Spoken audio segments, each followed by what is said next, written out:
and I'm gonna give Daoji here a ride home as well. Jorl wanted to take the train back to Wyvern upon Stone, so it is quite close to here. But if you could just, keep an eye on him. And he says, "I can hear you, and this is very touching to me." And he like blows his nose into the closest shirt to him, which happens to be one of the other contestants that you guys don't know very well. It's this this poor half elf just like kind of winces as Jorl wipes his nose into that guy's shirt, and he like stops for a moment. He says, "Do you know who else was a half elf? Rui!" And then he kind of breaks down again into sort of comprehensible sobs, and Thea just gives you this look like, "Please." Oberon speaks up and is like, "Not to worry. My best friend Jorl and I we will have a great time traveling through the lands to get him back home." And then Oberon kind of like pats Jorl on the shoulder. Great. Yeah, thank you. That's very appreciated. Okay, like I said, if you all are ever in my area, well, you can call upon me and the rest of the Heliogatalis family, and if you're ever down in Bellamy, anywhere near the capital, you can find me there. Safe travels. And she like waves her hand like one last time as the monk sort of like yips the horse into moving, and it starts going down the trail, down the Broadway, and then towards Craig Basin. And you guys are on this We cart. wave her off. Nice. We wave her off. Yeah, and you kind of see in the distance, like the Turning Rod Shrine and the campgrounds and everything are starting to grow smaller and smaller. You can hardly see them after maybe like 5 minutes going south down the like road where you guys are around here. After a few minutes, I think Jorl's like knocked himself out from like crying too hard again. He's a dehydrated little fellow at this point. The like half elf like wipes his sleeve, and kind of sort of takes his over jacket off. He's just like, I don't think I need to wear this anymore. And like looks at you guys and looks at Jorl, and then looks out to like the like campground. Is like, you were that well, most of you were part of the Blue Morpho team, right? Yeah. What about you? Yeah, I mean, we did all right. Honestly, kind of middling, just about what I expected. But I didn't die, which is apparently an option. So glad that didn't happen. But it was nice. I don't know about you, but I've gotten a couple calls from folks about, well, calls as in like letters. They've been calling to me with these letters that you know, the ones that when you open them people start yelling at you through those. Yeah, something about like, "Okay, Mr. Big Shot, and my family's gonna be on my ass about it." But like it's lots of job opportunities back home now that we're kind of famous. He gives a little smirk. That's good. What are you guys gonna do with your winning money and stuff? Got any plans? Well, at the moment, we've got some people missing, so we're going to look for them, but I don't know. Who knows when we get back, right? Yeah. You're actually gonna help with the missing people and shit? Like, that's not... we don't have to do that. Right? Like, well, I kind of know the missing people. And... Oh, you know them. Oh, shit. Well, you were involved in that whole business, right? Business? Yeah, like what the terrorist attack that happened during the ceremony at the end. Weren't you? I basically teleported the fuck out of there the moment the sky turned green, because I'm not getting involved in that shit. So I don't know. I only heard hearsay from my teammates he like shakes his hand, sticks out his hand like, I'm Jasper Tay, by the way. Um, yeah, did not meet you guys. Kind of glad because I don't know, you guys kind of have a reputation, you know. Oh, we do now. Yeah, a little bit. And kind of like shows like you guys always happen to be there when shit's happening, you know. At least that's what the other people say. Not that I'm spreading rumors or anything. And he kind of blinks at you. I exchange glances with the rest of the team. Yeah, I guess you could say that. It's more like things happen to us more than we go looking for it, but yeah. Yeah, I mean like there were I don't know 50 other people here almost, and I think you guys were involved in like 3 of the incidents. I don't know. I mostly nothing happened to the rest of us, so either you're really unlucky or you're really lucky because you're not dead. So kudos on that. Oh, I think I like the really lucky interpretation. Not dead is good. Yeah, not dead is pretty nice. I think I'm gonna go not be dead in some like I don't know nice vacation spot. Thinking of taking some of my winnings and you heard about uh the lottery they're holding down in I think the southern part of Hain. There's some city there. They're basically lottering off this like huge base. It was like this village that got I don't know. I guess they're bankrupt or something.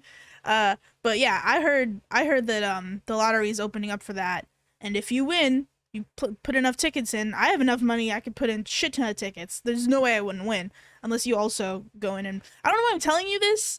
Mostly to say that like if you're looking to spend your cash somewhere, that place is looking for buyers, and if you ever want a whole ass village, well, there's there. Thanks for the tip. Yeah, no problem. In exchange, like, can I ask a question? Weird question. Sure, go ahead. So you guys, Yeah. and he like looks contemplative for a second. Kevin starts sweating. Actually, no reason. never mind. I was gonna ask something, but I think it would be kind of impolite.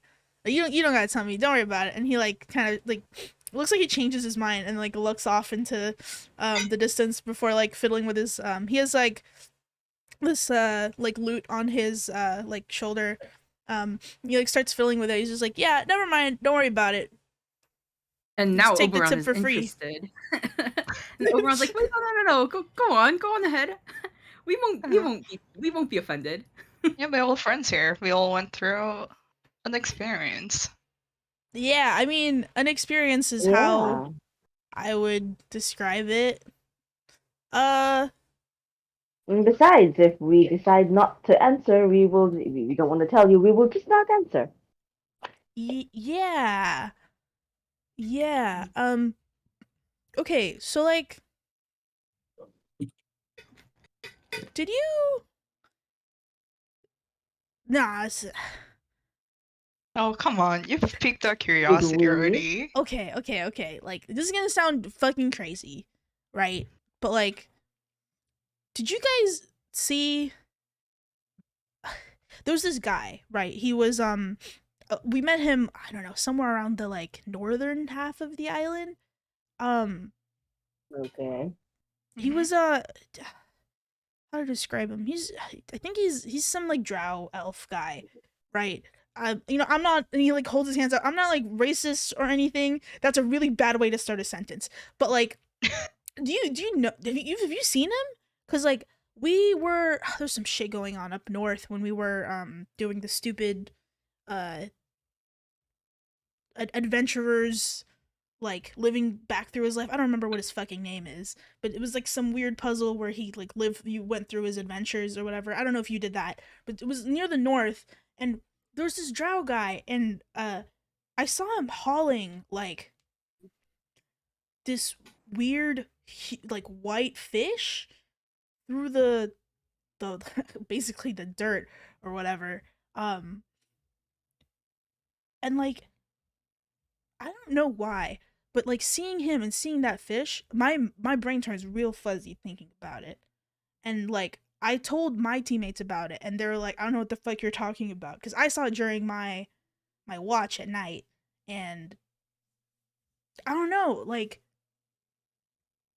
you didn't see, and I like asked around, and there's like no, usually there's no like drow in this area, I don't think, and like there's no drow monks, and like I don't know, that felt like a like a thing that we should like pursue. But by the time I like woke everybody up to go get to him, I swear to God, the fucker was gone. Like there was no sign of like that huge thing he was dragging or him, and even the trails were gone. So like I don't know, I'm feeling kind of crazy, and I wanted to talk about this with you guys are pardon my French, the resident weirdos. So like, did you like see anything like that in the north if Just you ever kinda went there? leans. Take a guess and say Yeah, and like, isn't that kind of sounds like Kingfisher? Kingfisher. Yeah, You know him, it's probably Kingfisher. Kingfish? Yeah, he was around. I think he's as the name implies, kind of a big name in the fishing industry in the area. Right. He's a fisherman. I mean, that makes sense. He was dragging a huge like fish thing. Fish. Yeah. Yeah, he specializes in exotic fish. Cool. Did you do that? Did you do that quest? We couldn't fucking find him, so we just like went on back to Mustard Town for some more cheese bread. But like, did you know what that quest was about? Cause I don't know. I had like the weirdest, like, when your spidey senses start tingling. Like when you get when yeah. Anything to do with the adventurer quest. Oh, you think he wasn't like a? You think it's part of the adventurer quest? I think he had anything to do with it. Oberon asks, "Do spiders have senses, and why would they tingle?" Oh, it's Don't this you know like the series Spider Wizard? no, it's this thing that like I guess it's like a hometown thing. So we get a lot of spiders where I'm from, and we call it spidey senses when you feel a spider crawling up your leg and you're like something's there, and then you like look down, it's like, oh, it's a spider. Sorry, that's just a local colloquialism. My bad. Interesting. But yeah, if you ever needed a word for that, it's that you can use that phrase. Good to know. So that's what we say over in Fevervine. Oh, my spidey senses. Where's the spider? And then I start looking. But yeah, okay, cool. Good to know that you know what I'm talking about, because literally everybody else I've asked is like, I've never seen him. And I'm like, am I going fucking crazy or something? And I don't want to look like a total weirdo, so, nice to know. Great. Yeah, he was even at the shrine. They were at what? Huh? He was at the shrine yesterday, like the last couple of days. He was at the shrine with us. Yeah. Where at the shrine? I was at the shrine. I mean, we were all at the shrine the last couple of days. Where?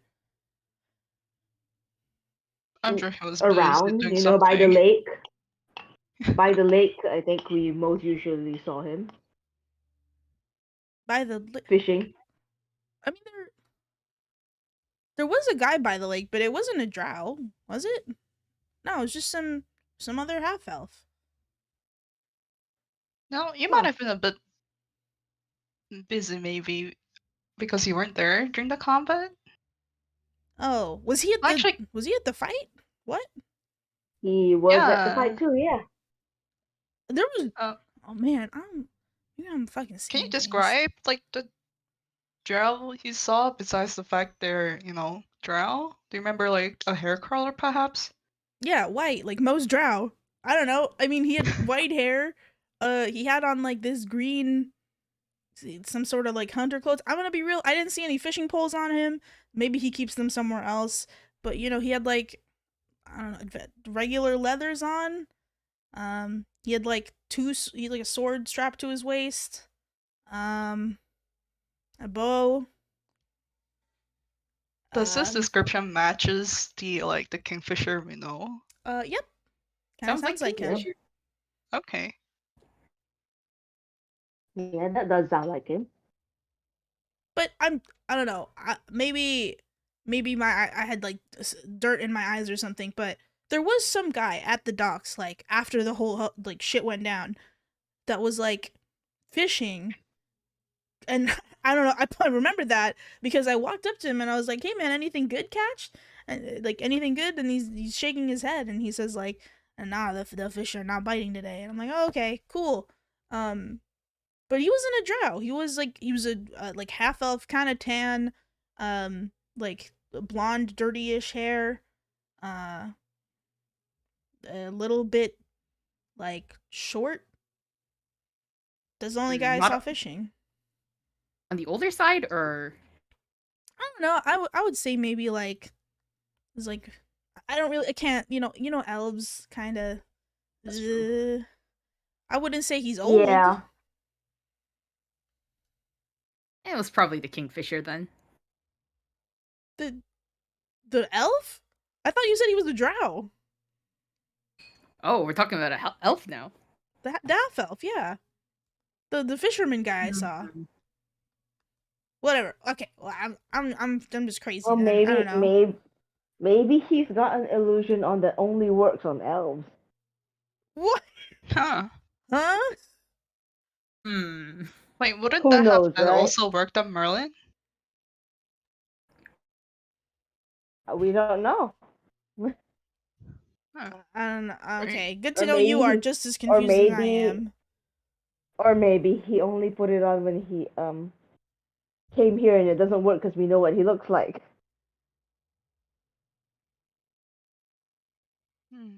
Who knows? Wait, then this half elf, then so you saw the drow carrying the whitefish up Yeah. north, Yeah. and then you saw a half elf by the Tarnay Road Shrine, right? Yeah. And you think they're the same person? No, I don't think they're the same person. You guys made me think they're the same person. Because you asked me if anyone Oh. was fishing, and I said, yeah, some half elf. Hmm. Tanned half elf. I can't Well, think who of knows? any. Maybe there are multiple people fishing, and we just happen to see different ones. Yeah, I think that's more plausible, I guess. I don't know, I'm so hung up on it. Just seeing that guy and that fish he was, like, pulling up in the north just really freaked me out. And, my teammates were making fun of me for, like, the next 3 days afterwards, saying, like, oh, I see a fisherman there, and it's kind of fucked up. So, just wanted to ask you guys, if anyone would see it, it'd be you guys, so, you know. I Yeah, we wouldn't did worry see too it. much. Yeah. Don't worry too Yeah. much about it. Yeah. Yeah. Okay. I I mean, won't. yeah. I mean, like, I was just, curiosity got the better of me, and the turnabout's fair play. I told you about the cool village you could win, but please don't buy too many tickets because I do kind of want to win it. Uh, and Oh, I'll tell what do you you, wanna do at the village then? I've always wanted to open up my own bee farm. That's kind of why I joined. I wanted to be a bee honey cultivator guy. So, Beekeeper. yeah, beekeeper, that's the word. I don't like really the word Oh, keeping because it like implies that I have ownership over the bees, and I don't. They kind of just do their own thing, and I happen to be there. Be there. Haha. oh, Anyway, how Fevervine. lovely. Hmm. That's very lovely. What a great goal. Thanks. I mean, like, okay, listen, I'm from Fevervine. People there really, they only kind of deal with spiders, and every time I try to start up my, if I would try to start some, beekeeping operation there, spiders would eat all the bees. So, I gotta get somewhere far away with like, nice weather, nice open spots to myself, and the whole village would be just that, a nice place for me to live alone. So Such a great plan. We'll be sure to drop by when it's up and running. yeah, no problem. Here you can contact me with this, and he like hands you what looks like a solid piece of like amber. Um, uh, I had this like special cultivated species of bee that I've been working on, and it makes these little things. If you eat it, uh, don't eat it right now. Please don't do that. But it'll tell you where the highest concentration of those bees are, and that'll be where I am, assuming I win that village. And hey, if you maybe I don't know if you're interested in investing in a ground the floor operation of what might be the coil's tastiest honey, I wouldn't say no to a little bit of shared ownership. If anyone's interested, any business minded folk here, be sure to send you the cut of any honey I make. But just putting it out there. I'm a burgeoning landowner now, so well I will be, I think. So just letting you know. Overall, Well, interested, and then it's like, is interested, but also thinking if only Sunmay were here. it's Kevin's also also in her country. interested. It's also kind of in her country. Yeah. Yes, I can't. Where's all my gold? Okay, out of character, but where the hell do I find the amount of gold you have? I can't find it in my D&D sheet. Oh, if you go to D&D, so I'm in Beyond. it should be in your items? Question mark. Yeah, in the inventory, if you click On inventory. Yeah, inventory. it should be on the top right. Oh, okay. Did you update it with how much money you have now? No. Oh, wait. How much I think money we do get we have? 1,700, wasn't it? Yes. How much?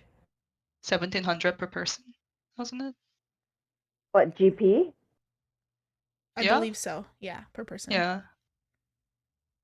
1,700 GP. Yay, we are actually rich now. Yeah, you guys are rich. You can buy like a horse, a Amazing. house.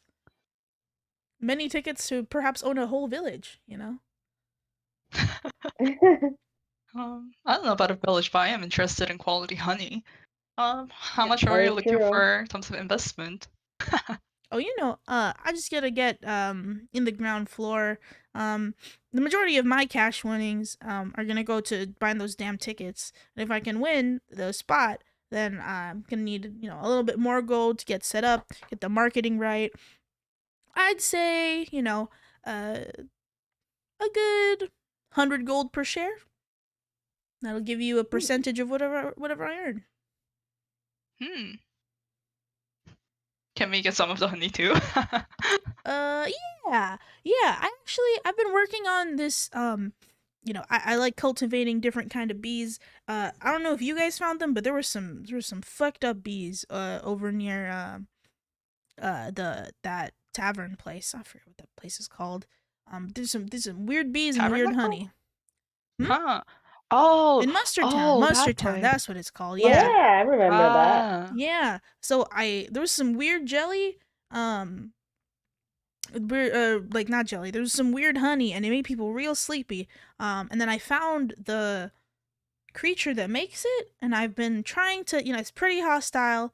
And he pulls it. He pulls a jar out of his bag, and like the jar is bigger than the bag. So like, it's kind of surprising at first. And there are a couple of like murky red like combs in there, like wax like structures, but rather than like the traditional like hexagon like shapes of like bee combs that these are like sharp jagged like diamond shapes. And he's like, yeah, so like in here are I've been cultivating a couple of those fuckers, really mean, but I think I can like breed them with some more docile species, and we can make something that's magical but not too harmful. Because if you eat too much of this stuff, I don't want to say what happens, but it's not good for you. I think we found out kind of firsthand what happened, so Uh-oh. yeah. Be glad you didn't eat too much of it. One of our teammates had to call in for some magical healing assistance because he got a little addicted to it, and it's really not good for you. Only takes a couple more swipes than usual, and it's like you can't live without this stuff. So I'm trying to make it less potent. I don't want to hurt anybody with it, but I do think it has uses. Oh, that's all fascinating. I'd be completely down to invest in this interesting ground up operation. Let me see. So, I'm willing to put down 500 gold. 500. Okay. Whoa. Yeah. Awesome. Yeah, sure. Listen, I don't want to. I'm gonna be straight with you. I don't know if I'm gonna get this village. So you want to like keep my contact information and send that over once I've confirmed I won, because I don't want to take your money and like not win anything. You know what I mean? Oh, excellent, excellent. That Yeah, sounds that sounds like a plan. Yeah. Awesome. Yeah. At this point, you guys the cart's going kind of fast. Like the horses are trotting along. This road that normally would have taken you, I don't know, like 2 or 3 days to cross. Maybe a couple hours has passed, like on and off talking with this guy. You guys are like about halfway through now. He's like, listen, like I'll Mhm. definitely keep in touch. But I think I'm gonna hop off here because the docks are gonna come up soon. So I'm gonna hop off and take the docks over to gonna head over to Saltpeter before I get to anywhere else, and it's faster going through boat and up the river than it is going through Craig Basin. Yeah, really appreciate the business, guys. And, you know, like nice good game, I guess. Is that what people say? Good. Ah, good game to you too. GG. What's GG? Good game. Oh, it's like an acronym. Cool. Yeah. Yeah, GG to you too. And he like picks up Jorl, who's like been like snoozing, and like puts him next to Oberon. Is like, here, you take him. His head's really heavy. All right. Again, see you later. Don't be a stranger. And he like the like cart slows down to a stop, and like another person on your cart and some of the carts behind you also like hop off, and you're about here, and you see that there's like a small pier jutting out into the Ashen the Raven's Cry's Firth, and then some small sailboats. You see some of them already like pushing off to like different directions. He hops off and he waves. The monk on the cart like turns to the rest of you, is like, anybody else alighting at this location? No, I believe we're all going to Craig's Basin, correct? Oh And yes. Stone? He does like a little head count, 2, 3, 4. But all right, yes, it does look like everybody here is headed towards Craig Basin. We'll tarry on for another couple of hours before making a quick break at the crossing. Do some overnight resting, and then we should be to Craig Basin by I'd say about midday tomorrow. How's that sound? Sounds good.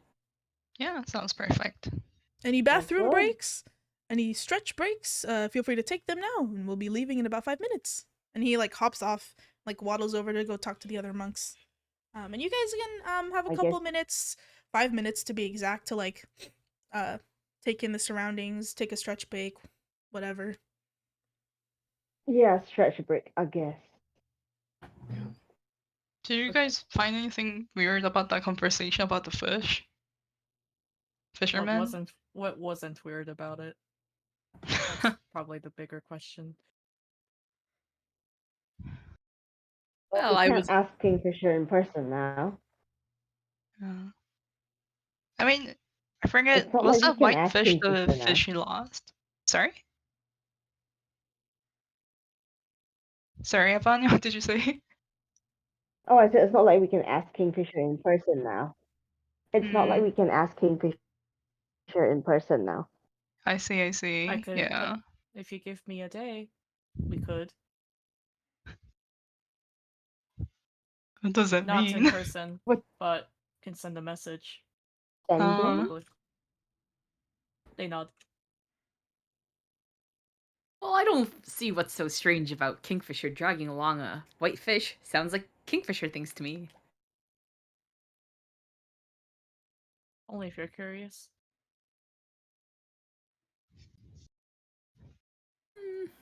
Mm. I mean, if you want to, I guess you could send a message, but I don't think it's that strange. Kingfisher's a pretty decent guy, so I think him dragging around fish during the middle of the night, that doesn't sound too strange to me. I wonder if it was the same one we saw, that maybe maybe Jasper just thought it was a what it was from a distance, right? So he saw a white fish. It could Could have been the same thing we saw. Yeah. Oh, are you talking about the merfolk in the caves? I mean, it's possible, right? Like, and from a distance, it might look a bit like a white fish. Hmm. Oh, I wasn't there. I could only catch glimpses, and most of the glimpses was covered by Kevin's clothes. So yeah, I can't say. You expert on this one. Right. So I think I recall him saying something about he had whitefish, but it got stolen by the little critters, right? And that's what got him kidnapped. And that's how we found him in the caves, right? Hmm. Well then, mystery solved. It was the kingfisher. Before he got kidnapped, I suppose. All right. Oberon starts poking at Jorl because he wants to see if Jorl wants to take a little what is it, walking break or pee break. He's like, Jorl, do you want to get up? Like the Girl? dog? Pushing on Jorl. Like a dog. Girl like groans wearily Like a and dog. bats your hands away. He's like, "No, Bob, 5 more minutes. This pebble's not awake yet." And he like curls into a ball. Oh my Oh. god. Pathetic. You can make an insight check actually, Oberon, since you're right next to Jorl, Oh, trying to wake him okay. up. Yeah, a little insight Okay. check.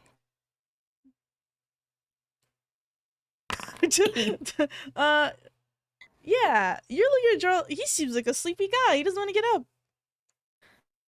Oh, looks like Jorl's asleep. We should let him be. Well, Oberon's bored, so I think Oberon takes out his instrument of illusions, starts strumming away at his little harp, and cute little bees and butterflies start forming little illusions. It's like, I'm lulling Jorl to a deeper sleep. His snores get louder. Actually, maybe a Oh. performance check. Performance check. Performance check. Oh yeah, 23. his snores get Wow. crazy louder. The card starts to like rumble a little bit. He's got big snores. I start playing even louder to drown out Jorl's snores. Yeah, you okay, Oberon, you're strumming your what instrument do you have again? Harp. Oh yeah, you're strumming your harp with a vigorous ferocity. But it's still at like, it's a pretty nice performance, very skilled.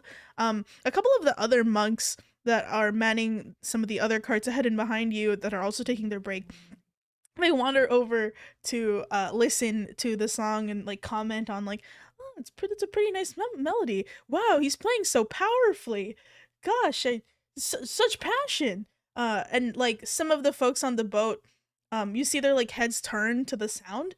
Your illusionary bees and butterflies, the louder you play, the sort of more saturated and bright they get. Your performance seems to be attracting a little bit of attention on the road.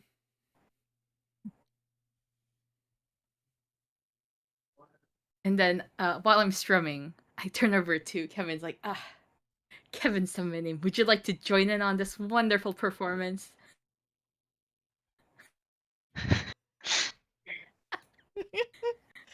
I feel like every time Kevin's you like- call Kevin that, like Charles has an aneurysm. Yeah, it's just like my brain just comes to full stop. Like when Kevin hears that, it's like dot dot dot. I'm like, I'm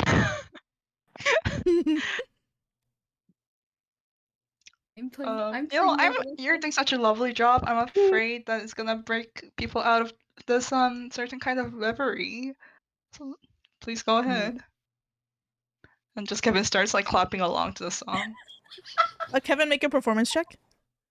You're just clapping though. clapping. Yeah, well. He's on beat. Oh, okay, it's pretty good. Yeah. Okay. Kevin's claps are in time with Oberon's music. Like, you know how like when people are strumming the guitar and they're doing an acoustic song and they like slap the guitar to make that like Mhm. thump sound.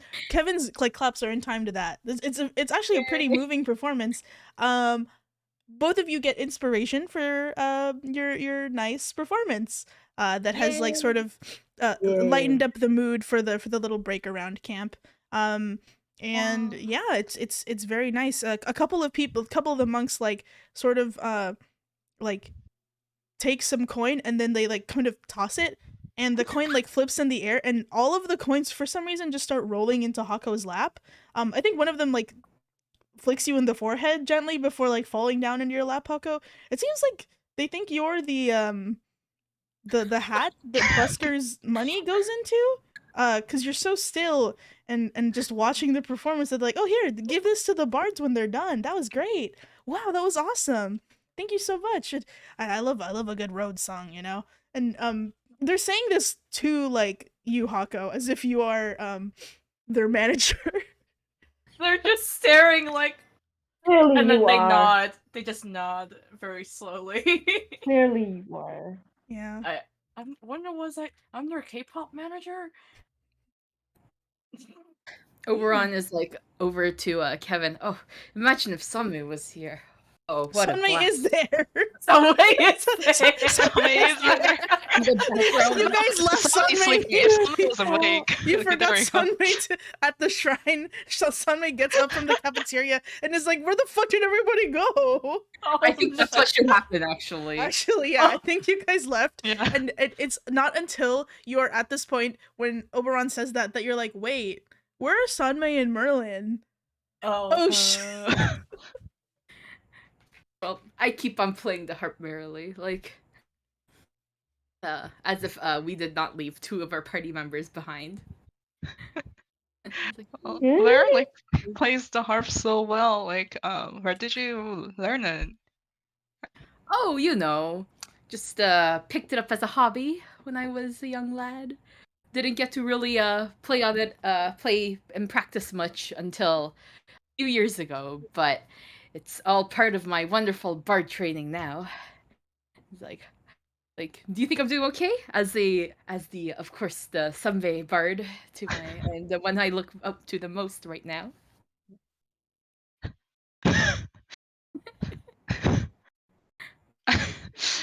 Yeah, give me psychic damage.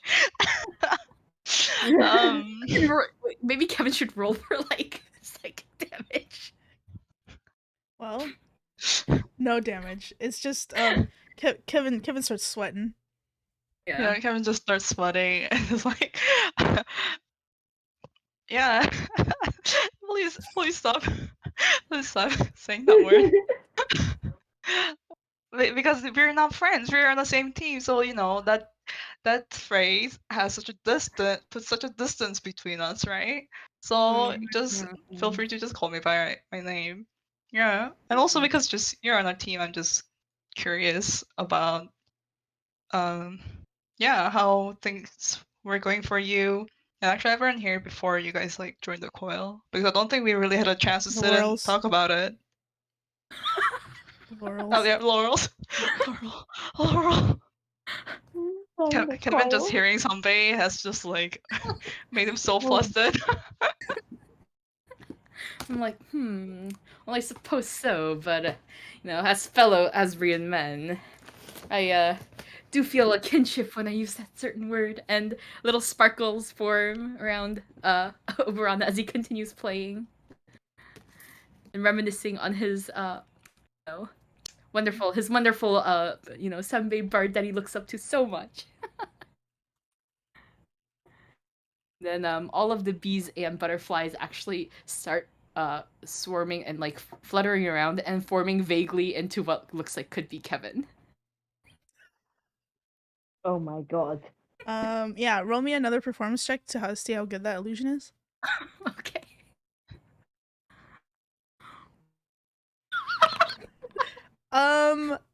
It's pretty good. It's like an accurate depiction, but it kind of looks like a little bit like Kevin turned up the like beauty filters a little too strongly. His mole's been blurred out so it doesn't have his mole. And his nose kind of looks contoured, but It's a yassified Kevin. a little bit. It's my mental image of Kevin. Oh, what is it? As I talk about how you are my beloved Bard Sunbeam, what is it? All of the bees and butterflies start slowly like swarming and forming into an image of Kevin.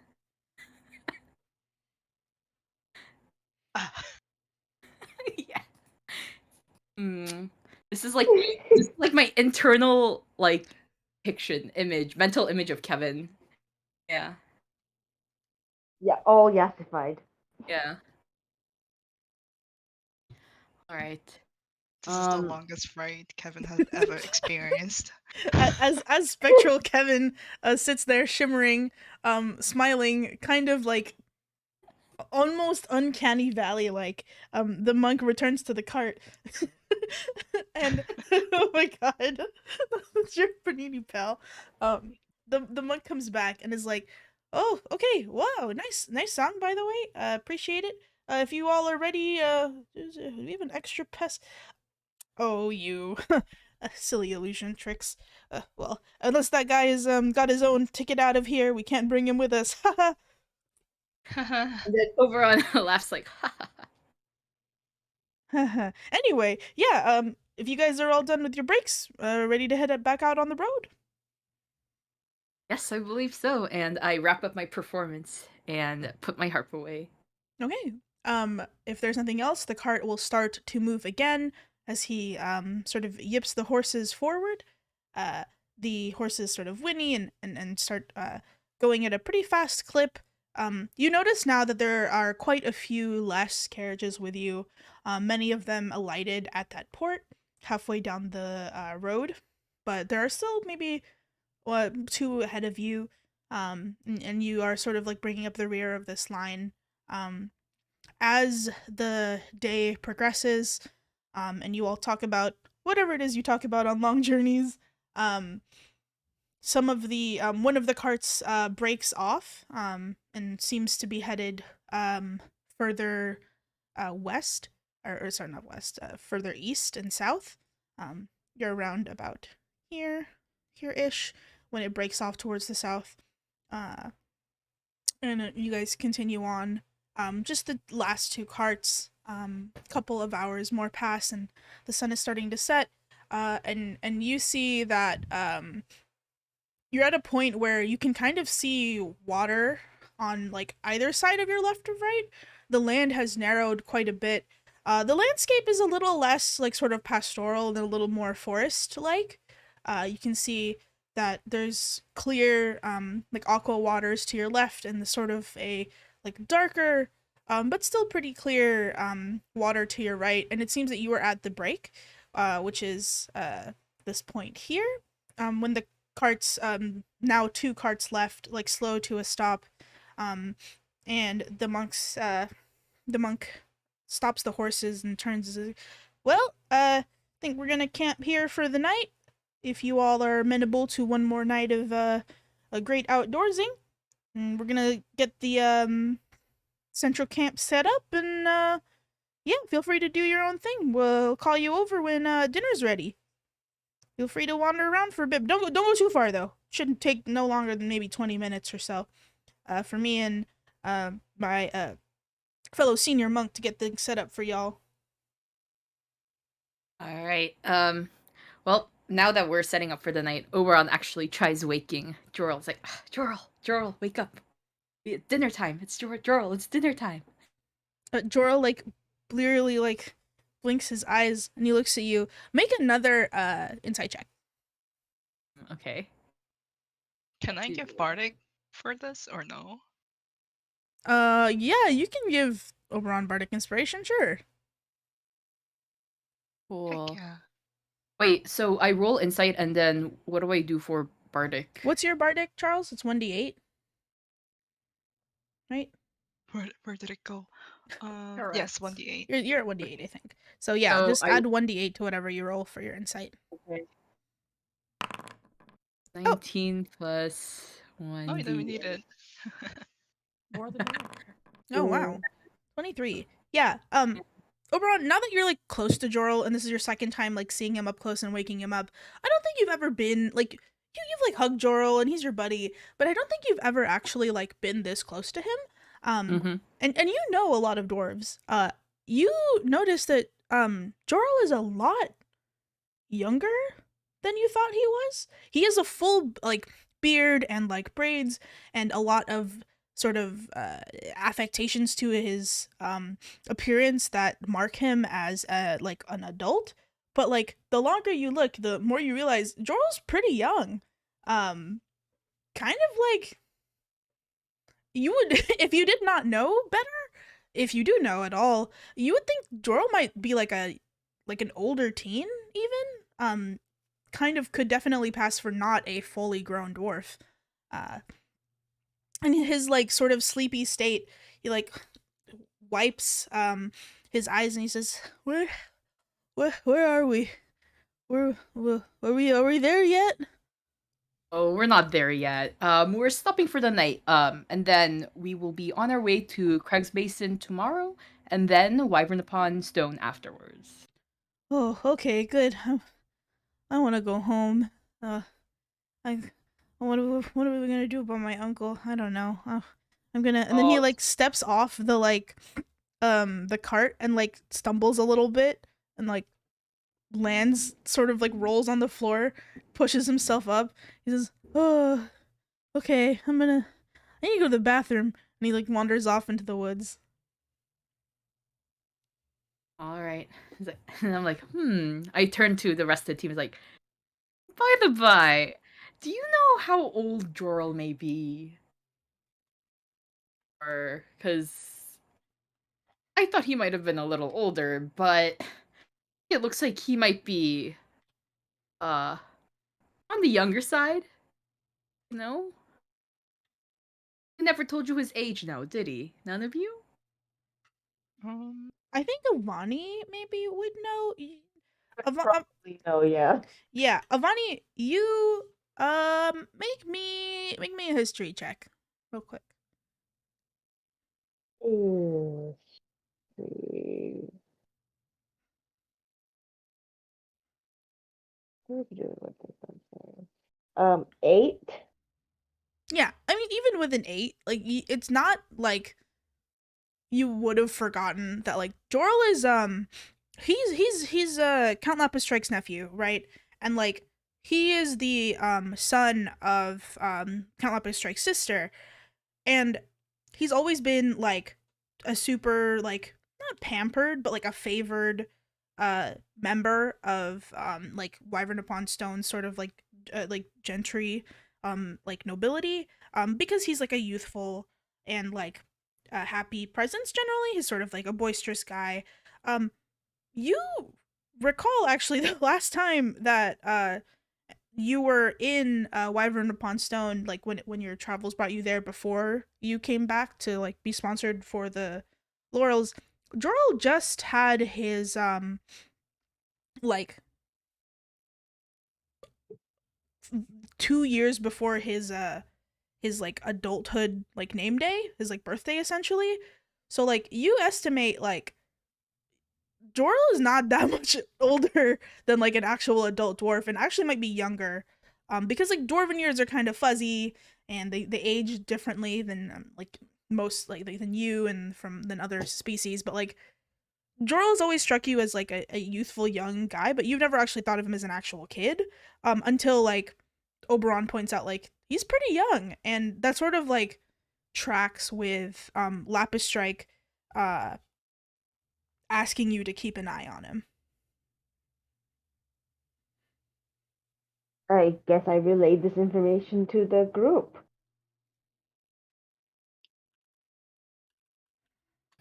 Oh, okay. So, probably in his late probably in his early 40s, I would say.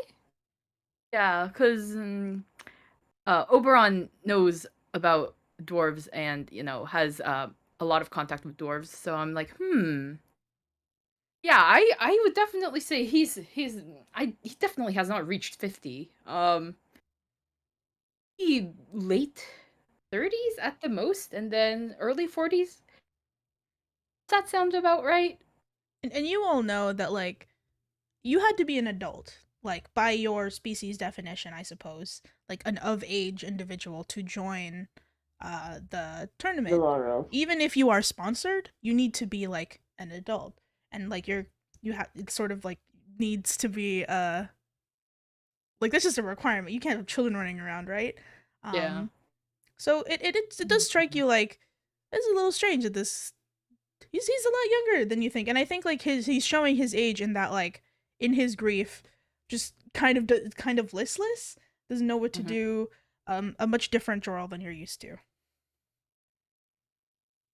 Yeah. Well, definitely. No, I don't want to say he's not legally an adult, but mm, Maybe they have, the blessed gene of looking younger. oh, possibly, but I don't know about that. Dwarves tend to not have that gene, but you know. Well, hmm. Well, Oberon's a little bit perturbed because maybe Droll was not a legal adult when he, was part of the Laurels, but we're not sure. So I'm like, well, that's Laurels are over now. So what can you do? Let's just get this. Let's just get Droll back home, nice and safe. Sounds like a plan. Yeah. So you guys are talking. The dwarf in question sort of waddles in from the forest. He starts setting out his bedroll, and he like sort of tucks himself and he's like, "Oh, I think I'll skip dinner today.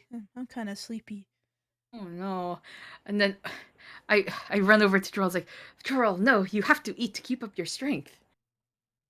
No, I just don't feel like it. I feel like, oh man. Even though you don't feel like it, you are going to wake up in the middle of the night and want to probably go looking for a snack.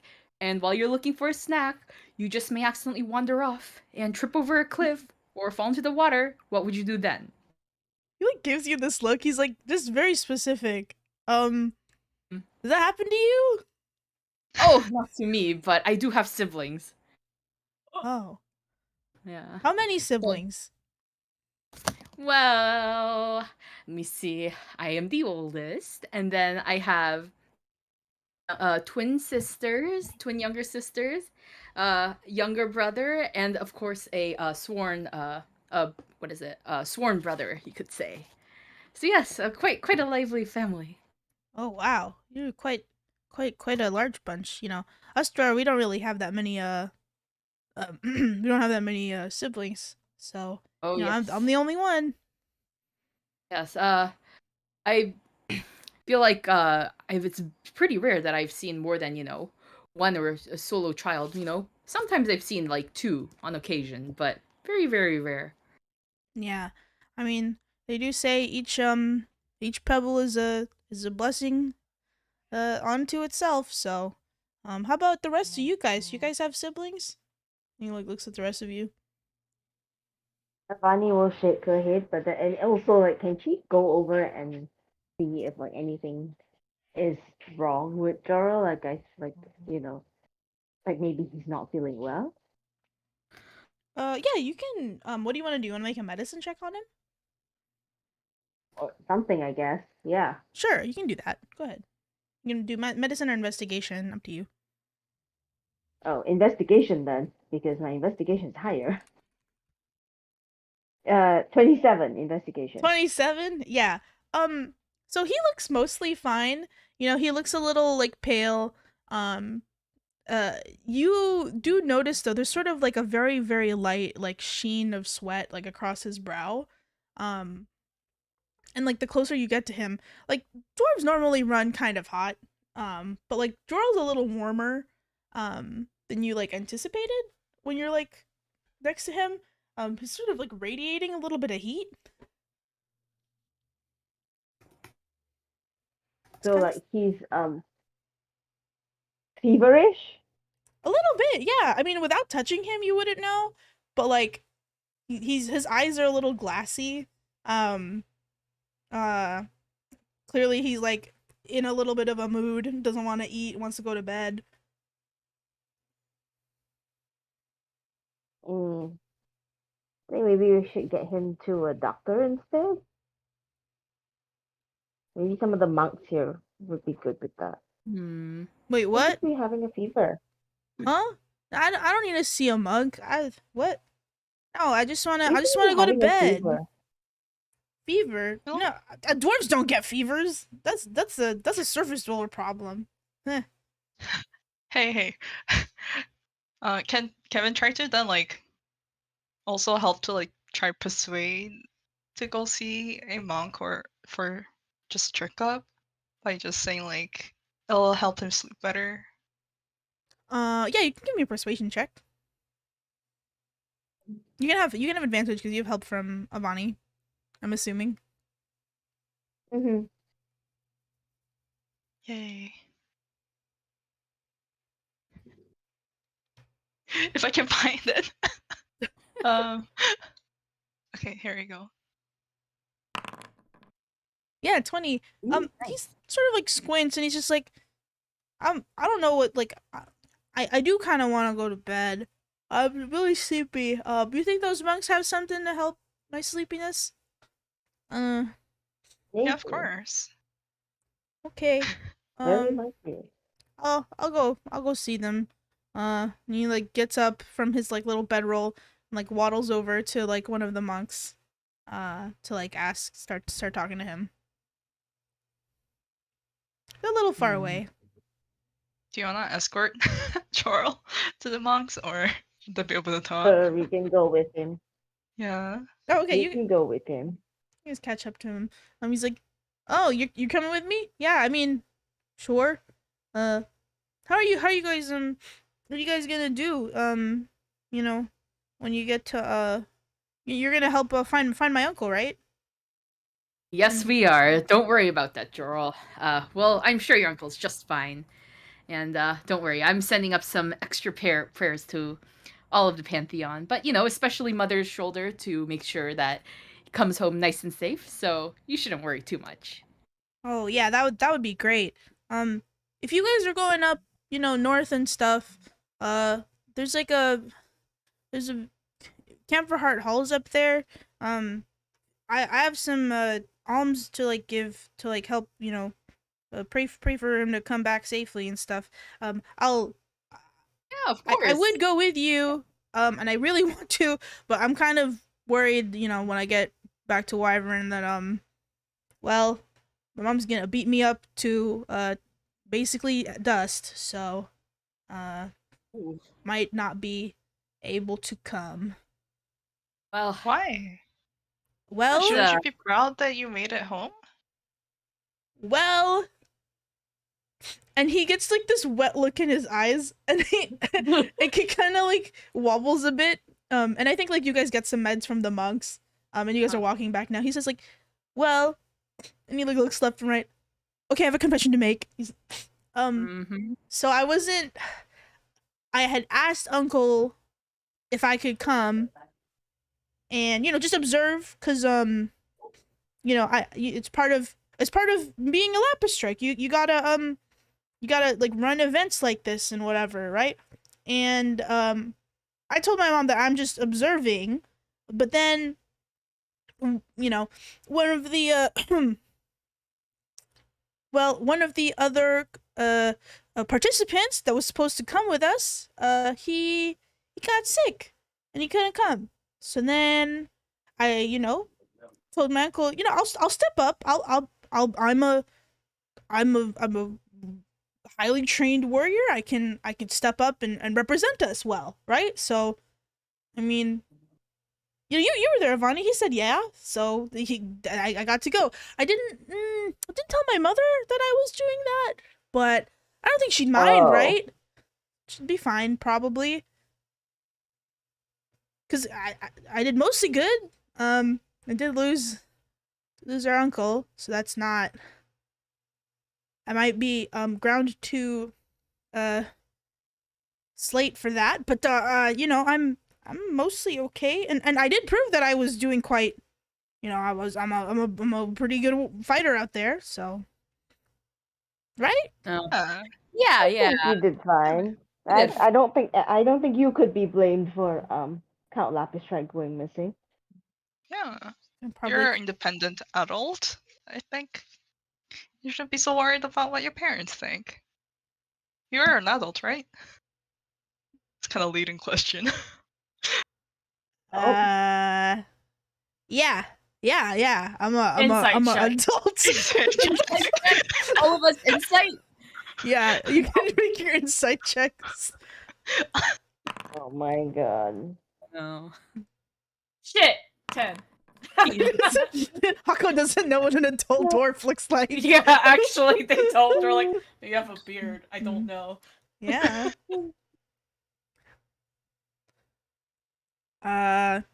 Yeah, 14.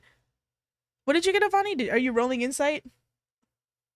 I think you don't need to. I think you know he is probably not an adult. I was gonna say, do I need to roll? I don't think you need to roll. I think you're like, Yeah, she's just like, yeah, not saying anything. I'm like, He's looking at you, and his eyes are like big and shiny. He's like, yeah, I'm a adult. Dwarves age a little differently, so my definition of adult might be different from you surface dweller adults. But by all rights, I did finish my crowning name day ceremony, so you know. Mm. Kevin just shares a look with the Baron. Hmm. Listen, that's not important. What's important is that the friends we made along the way. I'm going to bed. Good night.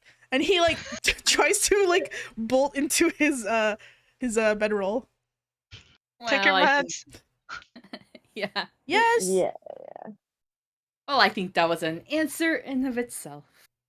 But what can you do? What can you do? What can you do? Well, what can you do? Well, Did he get medical attention though? yeah, he got medicine. So he got some fever medicine. Yep. He got his Tylenol Advil. His NyQuil. His NyQuil. NyQuil. His NyQuil. Yeah. Fantasy NyQuil. He will be. It exists He will now. be up for a long time. Fantasy NyQuil. You guys have to wake. You guys have to carry him in the morning. He will not be awake. It's true. He will not be awake. Yeah. So you guys are in the camp doing your rest. Anything else you want to do? I don't think so. And then, I look over at Kevin and is like, oh, my dear Kevin Sambedim, why don't you play a lovely little bedtime song for us? I would love to hear something from you. Oh my god. Okay, Kevin just finally just kind of snaps. Like, okay, I'll play a song. I will literally do anything if you just stop saying someone's name all the time. Please, just please don't. Crawling on the ground.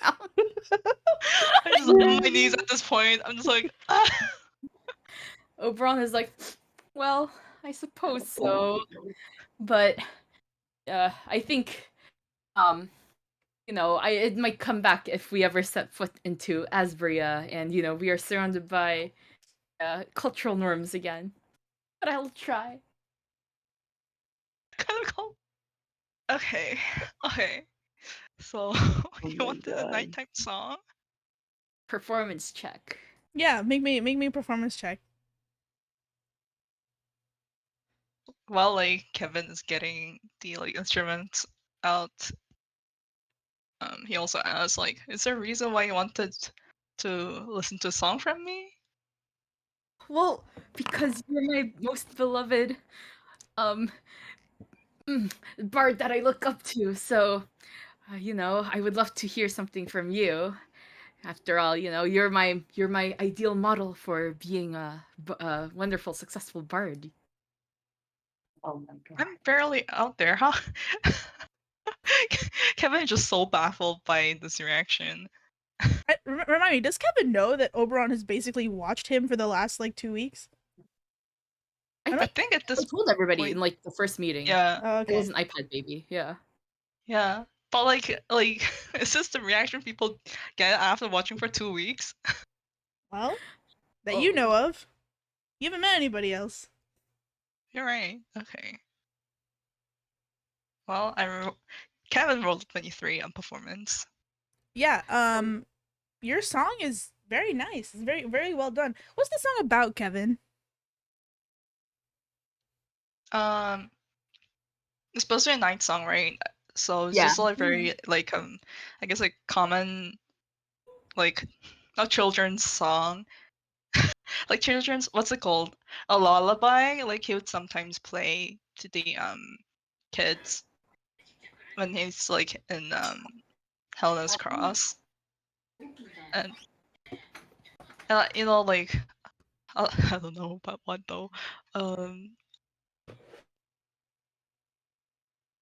It's just like one of those kind of like melancholy lullabies that for some reason is like really sad. Yeah, that sounds like music they would play down there near the marsh. Just Yeah. depressing bedtime songs.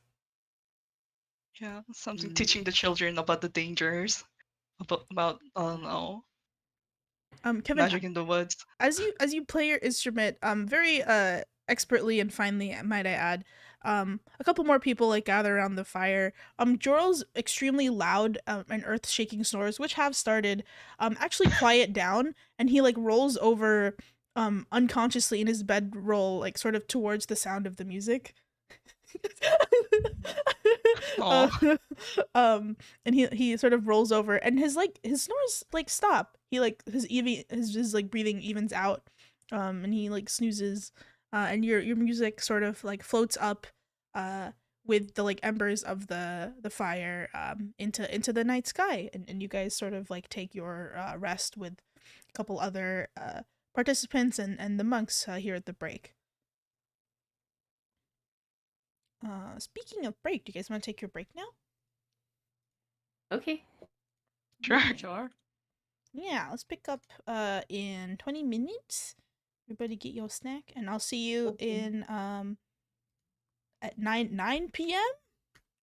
PST, or whatever the next hour is. Top of the hour. Yeah, top of the Sure. hour. Gotcha. Sounds Gucci. Okay, see you then. Bye. See ya. Okay. God, Grace, I don't know if you're still here, but I hope you know every time you see somebody, you might sweat in real life. That's why I say it. It feels so wrong.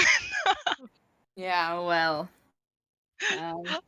Oberon said he'll try. How No, to cause Charles psychic damage in real life. yeah, roll for psychic damage, real life. Yeah.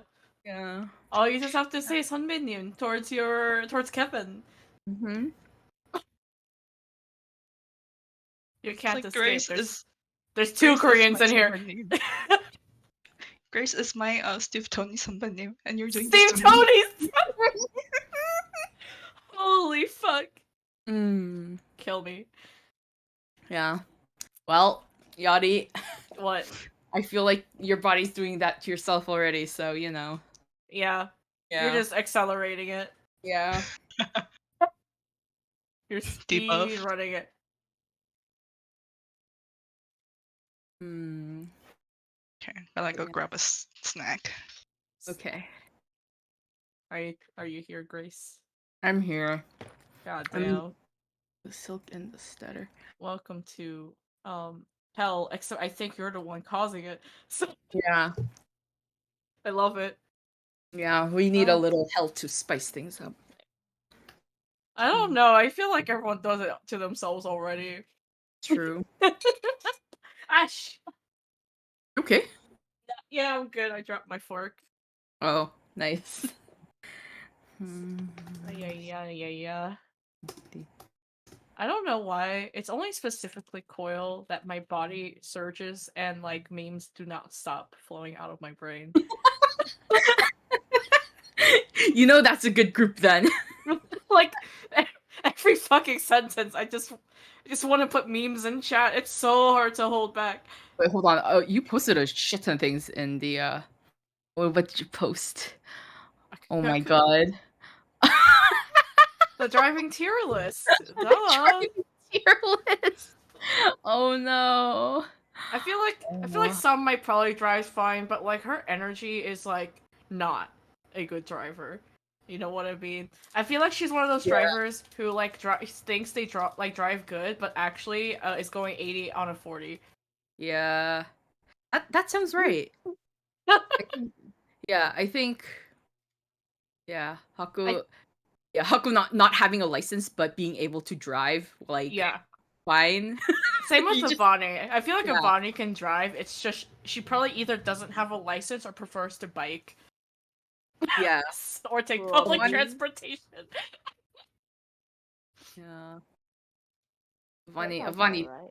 yeah, Avani feels like a biker to me in the biking Yeah. lane. Avani is in the biking lane next to the car, like Yeah. keeping pace with the car. Yeah. Yeah.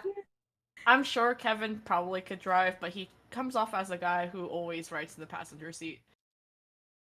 Yeah. Yeah. Passenger or like back middle seat. Yeah. Yeah. Like I drew.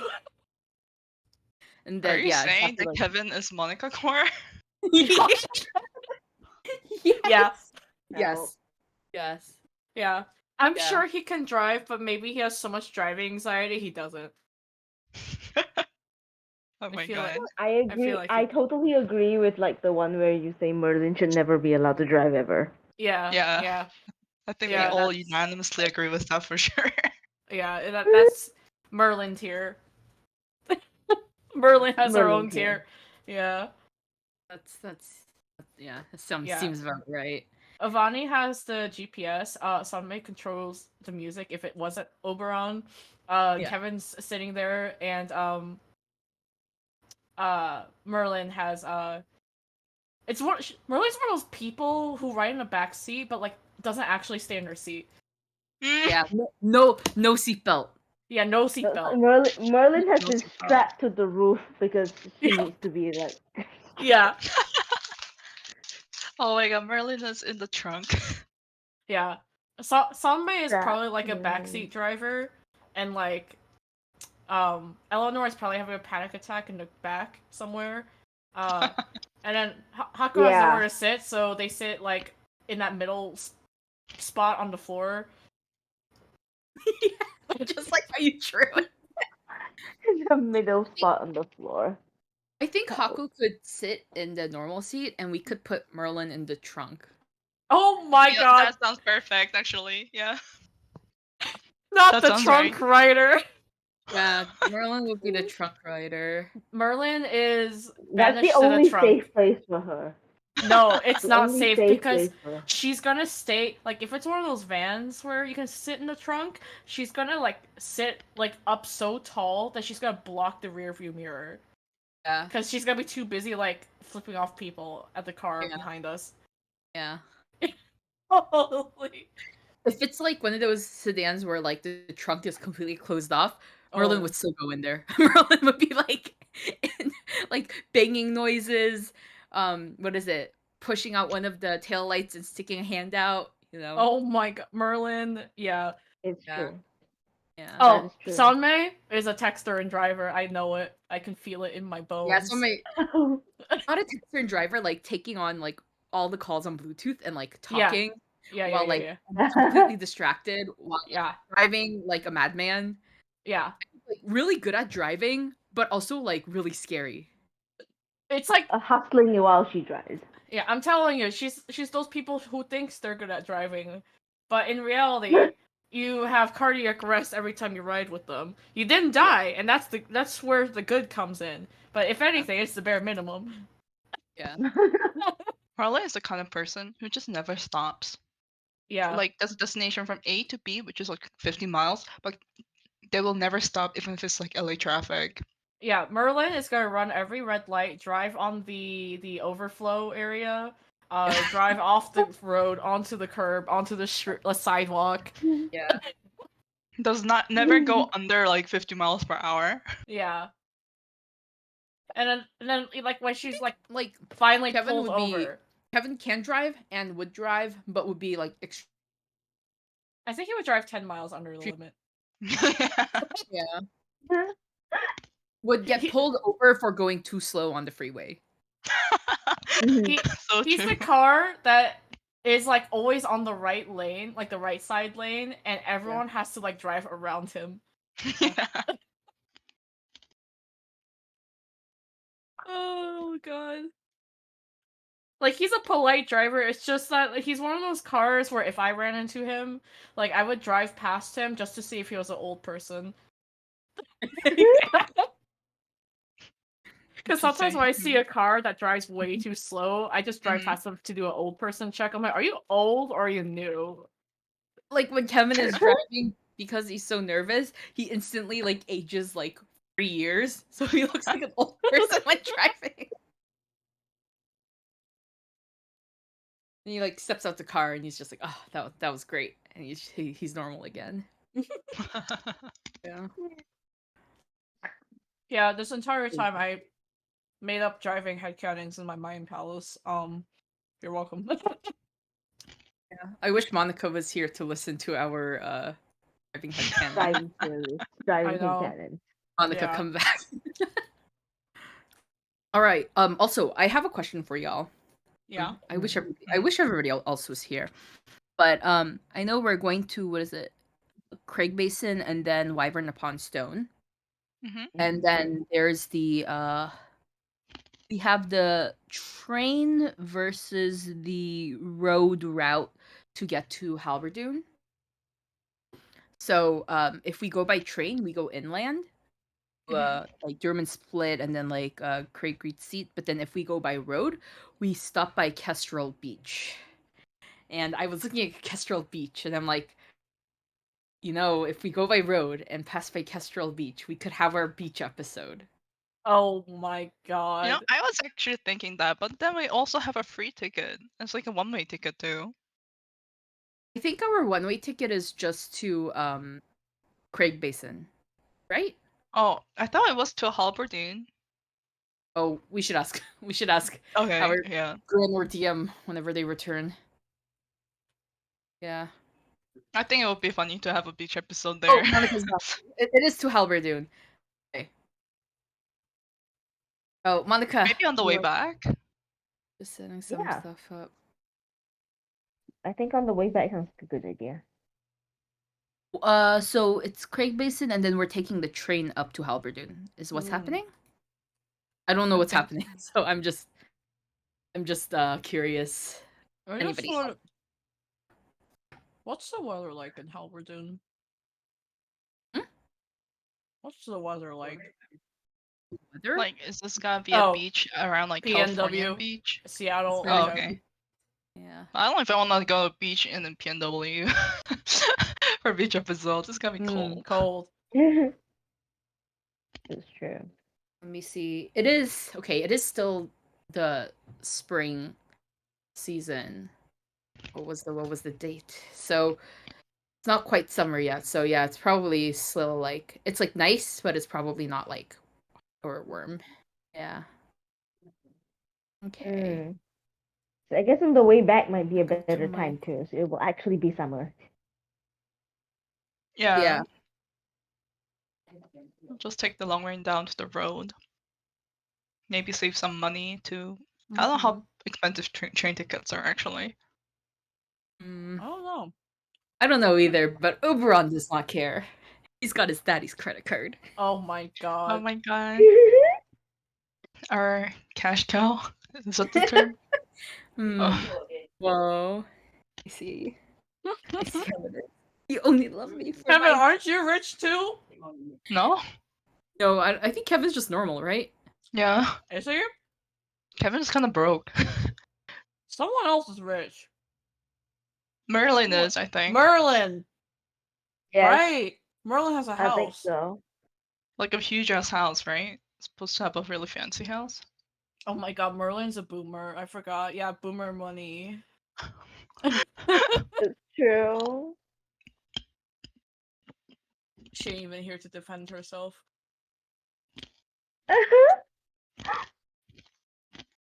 Oh, this is what you get. I know, for Oh. being late. So I said this a while ago, but like next week I might either be late or not be able to come. Okay. D2 raid. Oh, good luck. Thank you. All the best.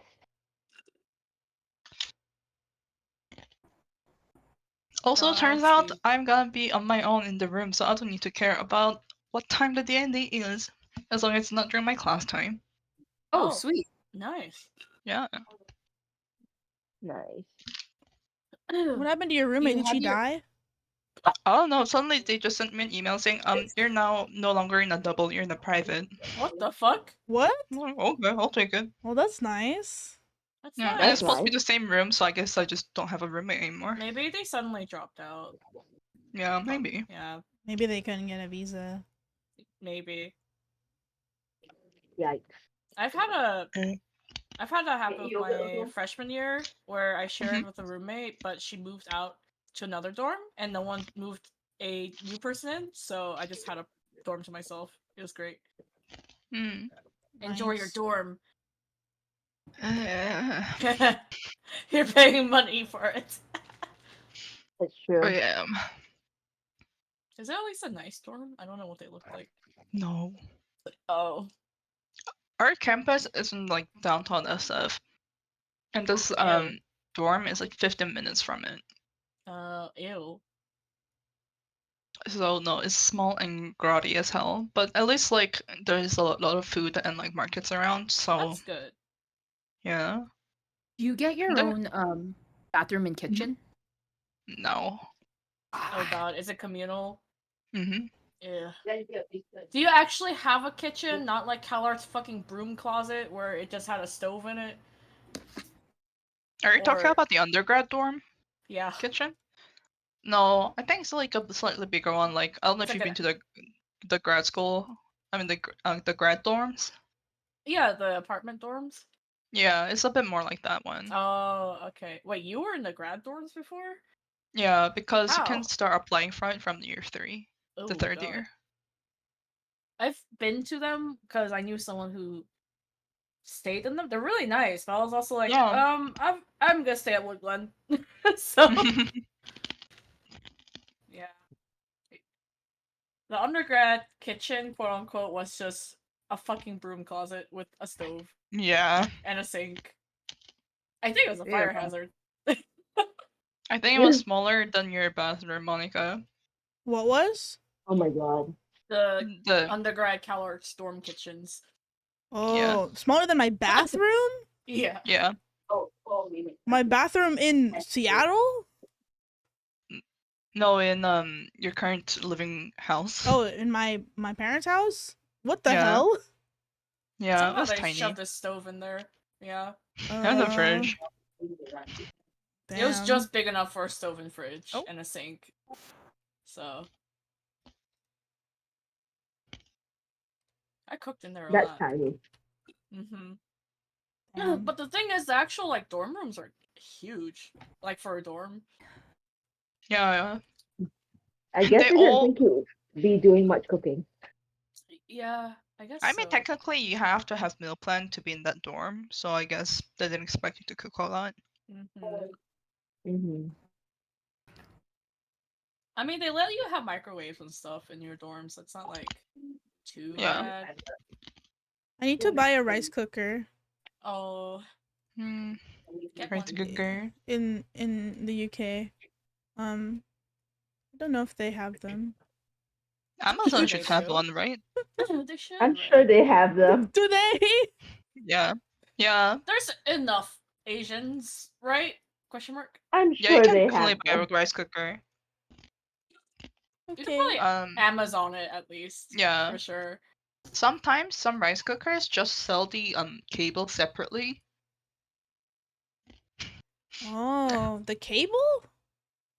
Isn't that like the problem that the cable doesn't fit between the Yeah. American ones and UK ones? Yeah. I don't know what your rice cooker is like though. They'll find out when they order it. Sniff. Mm-hmm. Hope so. I'm sure the UK Amazon has a UK cord friendly rice cooker option somewhere. Yeah. No, I mean I'm like sure. the ones you use in America. Some rice cookers have detachable like cables, right? Yeah. So you can just switch out the cable Yeah. to like English one. Okay. Don't Sorry. worry about it. Sorry, I'm like setting up, so I'm like, yeah. That's okay.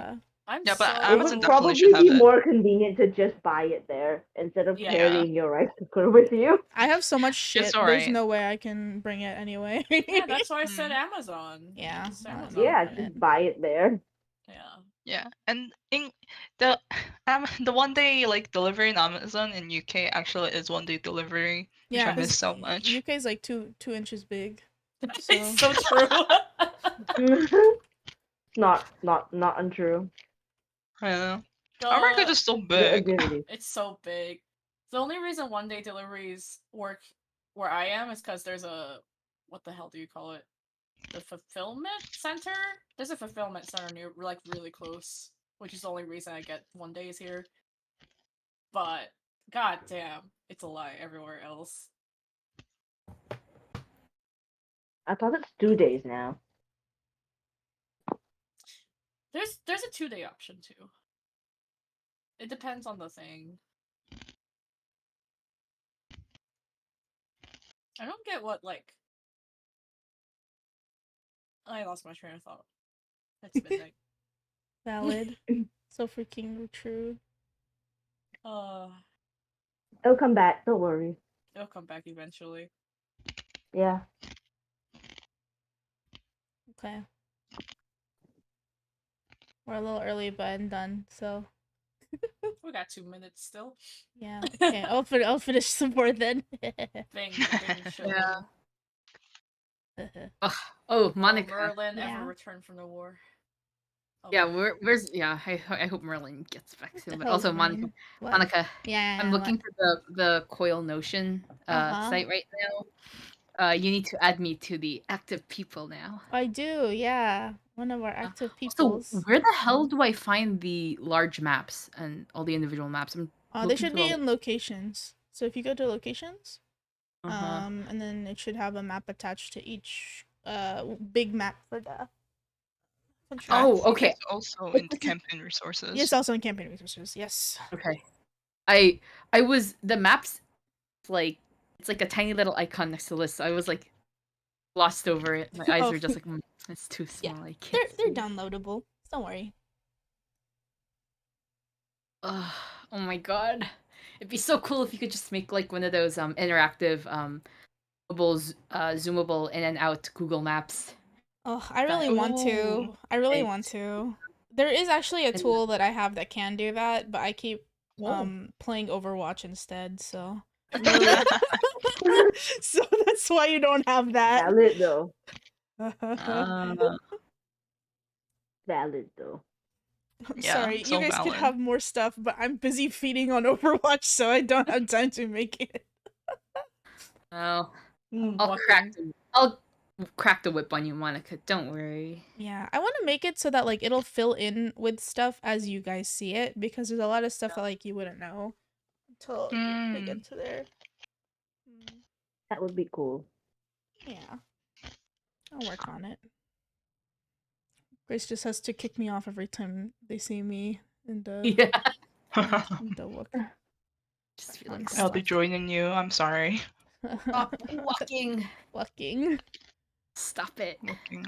Oh god, my next match is next week. Oh, Wish me you have luck. match soon, don't you? Yeah, Monday. Wow. Somehow I have to speedrun how to play horse by Monday. This is gonna be great. Playing Arista. I hate You got this. I hate it so much. I had to play Orisa yesterday for Scrim, and let's just say it was hilariously bad. Granted, the person who found the Scrims again, had a smurfing master's tank, so we got our ass killed anyway, but like, Yeah. let's just say, god damn, I hate horse. I hate horse, guys. Just need to I got to play a little bit of practice Sigma. That was fun. I don't mind Sigma. her. I like I like that Sigma. old man. Yeah, I like Sigma. I like that shoeless old man. Yeah. Mm, Shoeless old Valor. man. Sniffing after the feet, I see. No, leave him alone. He's schizophrenic and old. Yeah, and you like sucking on his toes, etc. Ew! etc. Whoa. That escalated. Remember That the what is that it? escalated The for real.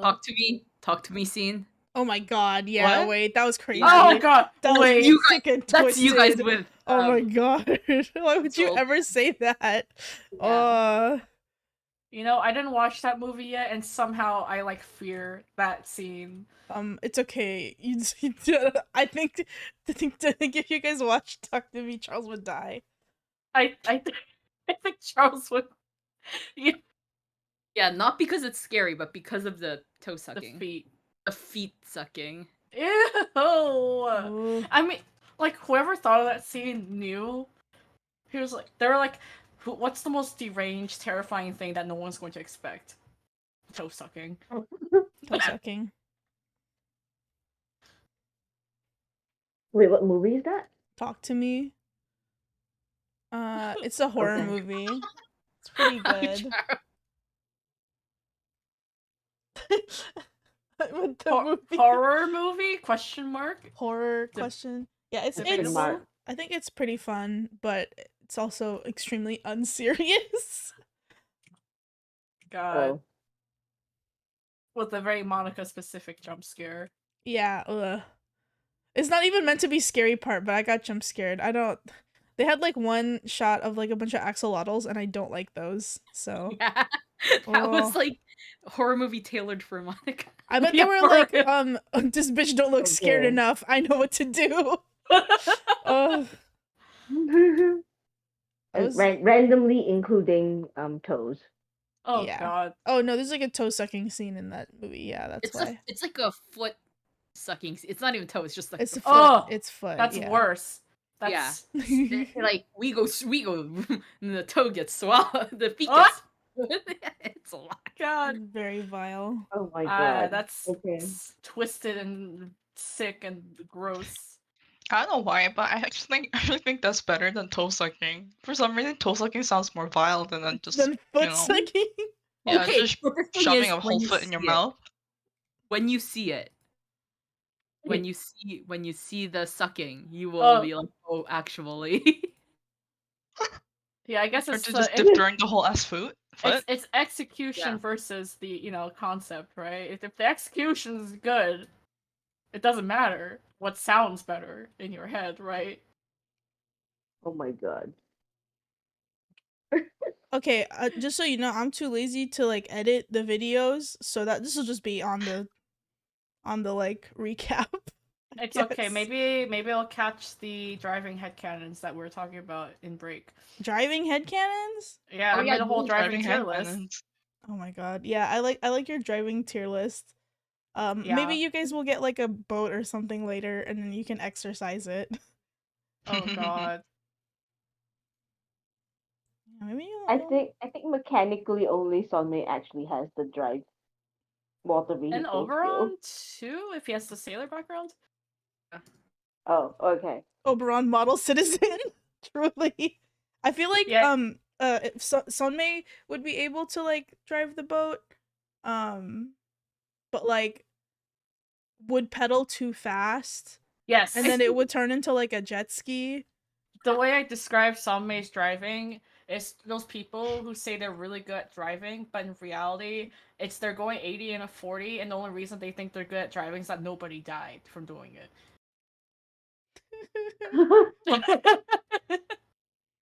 Fast and Furious. Yeah. Also, I think it's really funny how every time we're talking about sailing, we're like, yeah, we're driving the boat and not sailing. We're driving the boat. We're driving the boat like it's a Exactly. motorboat. Ah, so funny. If you God. believe hard enough, it can be a motorboat. Yeah, I guess. It set off like successive explosions to the back of the boat that will propel the boat forward. What was And that fucking Fast and Furious video on Universal? What did they say? Respect. Respect. Respect. Respect. When you hear your family. Wait, no, that's not it. The more family, the better. Respect. Respect. We can watch Fast and Furious. Fast and Furious is so crazy. It's so funny. Stupid, stupid movies. It's so fucking funny. Oh, okay. Oh my god. Okay, wait. Let's play TNT. Yes. We just stop questioning everything that happens in the Fast and Furious movies. Yeah. Yeah. I think it's really crazy that they're at 10 fucking movies now. Anyway. 10? 10. Yeah. 10 Yeah. part 1 and 10 part 2, yeah. Wait, it's 10 part 1 and 2? They split it? Yes! Oh my There's god. an X1 and an X2, like, That's- you know, Final Fantasy. That's so ill. my Just like God. Twilight. Holy. Just like Twilight. Breaking Dawn Part 1 and Breaking Dawn Part 2. Just like Twilight. Yeah, Deathly Hallows Part 1, Deathly Hallows Part 2. We've done it. Everybody's done it. It's the in fashion thing to do for any franchise. You've got to have a 2-part last movie. Yeah, so the Mission Impossible, Dead Reckoning Part 1, Dead Reckoning. Oh my god, they did. my- Holy shit. They did that. Yeah, they did. Yeah. Oh. We should have done Laurel's Part 1, Laurel's Part 2. Oh shit. Well, that would have happened if you Now guys you know. jumped in. Now you know. Now I Now know. you know. Okay. I'll keep that in Okay, mind. Let's, Wait, it still could happen. We end with the next Laurel. Well, wink wink. Who Oh knows? god. Eh. Oh my god, it'll be like Hunger Games where all the people who won the laurels get to come back Oh to tie at the no. next one. Victors only. There wasn't even a winner for this one. yeah, there wasn't. I think we just True. pressured amongst to give us prizes. Yeah. So we Yeah. just no, we just so for ours it will be like everybody who survived comes back. Yes, Yeah. everybody who didn't tie. Okay, where are we? Oh, okay, you guys are in camp. Um, Hmm? We are in camp. we did our We are in camp. right. Yeah, you did your long rest, so if you didn't finish leveling up, you are leveled up now. Remember? What level were we? 7. Okay, cool. Yeah, you guys did all your level ups, right? Yeah. They're in effect I now, think so. basically. Yeah. Dawn breaks, and you guys are, you had a nice night at camp. And you didn't have to like cook anything. The monks provided all of the sustenance needed. They start packing up. As you guys wake in the morning, greet each other, and start loading the cart. Make me a perception check. Perception. Who's making perception check? Everybody, right? Anybody wants to, yeah. Okay. Your morning perception check that people make. Yeah. Nat 1. Okay. Too busy loading stuff. We got a 9, a 10, a nat 1. Hako? 19. Okay. Whoa. Thank We have you. one morning person. Awesome. Great. I think They the just most- never slept. I think Avani is like kind of bleary and is like I think maybe you slept the I'm too closest. busy loading stuff. Yeah, you're too busy loading stuff, and also I think you slept the closest to Jorl, because after Kevin's song was over, his snoring like snapped, turned right back on to like max. Maybe it wasn't the like most peaceful sleep. The ground was rumbling a little bit next to you. No. You know, it's kind of hard to get a good full night's rest, so you're not at your sharpest. Oberon and Kevin, you are all busy sort of like finishing your breakfast, maybe chatting with some of the other participants that are making the journey to Craig Basin with you. Hako, you are against all odds kind of a morning person. You like to wake up, I'm assuming, in like the silence of the morning and like sort of take it in without all of your friends like talking and yapping around you. So you notice as everyone is putting away the camp equipment and the monks are getting the horses watered and fed and ready for the other half-day journey that it'll take to get to Craig Basin, that Jorl still has not fixed his camping stuff. He's actually still looks like to be in bed. You do know he did not come for breakfast, but you figured like he'd sleep in a little bit more. But this is kind of going past sleeping in because the noise of the camp should have woken him up by now, ostensibly speaking. I think they're gonna go shuffle over to find him. I'm assuming he's just. Is he just out in the open? Like, where? He's still in his bedroll, right? He's still in his bedroll. Yeah, you see like a little like a lump in his bedroll. Some like of his bright purple hair sticking out. Oh no. Oberon goes over and starts shaking Jorl awake. Jorl, it's morning time. You Paco pokes him with his foot. you poke Jorl's foot? Or you Oh, sorry. Hako pokes him with their foot. Okay, Sorry. okay. Yeah. So you're shaking Jorl, Oberon. Hako, you're like prodding Jorl with your foot. He's kind of like heavy. Like the lump in the bedroll is not really moving aside from your shaking. You guys up close, you can make me a medicine check if you'd like. Or is he dead? 13. 14. Yeah, both of you are like moving him. He is breathing, so that is correct. You do notice he's like the bedroom is very warm and a little wet. Uh-oh. It's like kind of damp. And he still has not like stirred from your like prodding and shaking. Kevin kind of just pops his head in and asks, like, has his fever broken yet? I think it's gotten worse. Could you grab a monk? Yeah, sure. And like Kevin just runs out to find a monk. Does Yeah. he find any? Yeah, you can just grab the monk that's like setting up the cart with you guys. For those of you who are still with Jorl, if any of you like press your hand against his like forehead or the other things you do to check for a fever, he is kind of like searing hot. He is much warmer than he was yesterday. He was definitely warmer than when Avani was checking on him earlier last night. He's sweating kind of a storm, but he's looking kind of pale. His like usual tan has this like grayish tinge to it. And he's not really snoring. Kevin, you go up to the monk. He's getting ready with the tackle and horses and sees you coming up and says, "Oh, hey there. Mr. Kevon will be setting out soon. You got all your stuff in the cart?" Before that, we kind of have a medical emergency. Could you please help us take a look at one of our companion? Their breakout was high fever. Oh, that's not good to hear. Is it a little Jorl? Oh, let me see. Yeah, it's a little Jorl. The little guy, the little man. Yeah. Oh, well, let me take a look at him. And can you watch the horses? They're raring to go, so you gotta hold on tight to the reins so they don't buck off. I'll be right there. He like tosses the reins at you and sort of jogs over to where Jorl and Hako and Oberon are. Kevin just kind of fumbles but catches it. Make an animal handling check. Oh, Okay. Oh no. Uh-oh. Oh no. Oh. Oh, okay. Whoa. Okay. You catch the reins in your hands, and like the horses like both simultaneously turn to look at you. They give a little whinny, and then they like calm down, and then they just sort of stand in place, like waiting, ready to go. Okay.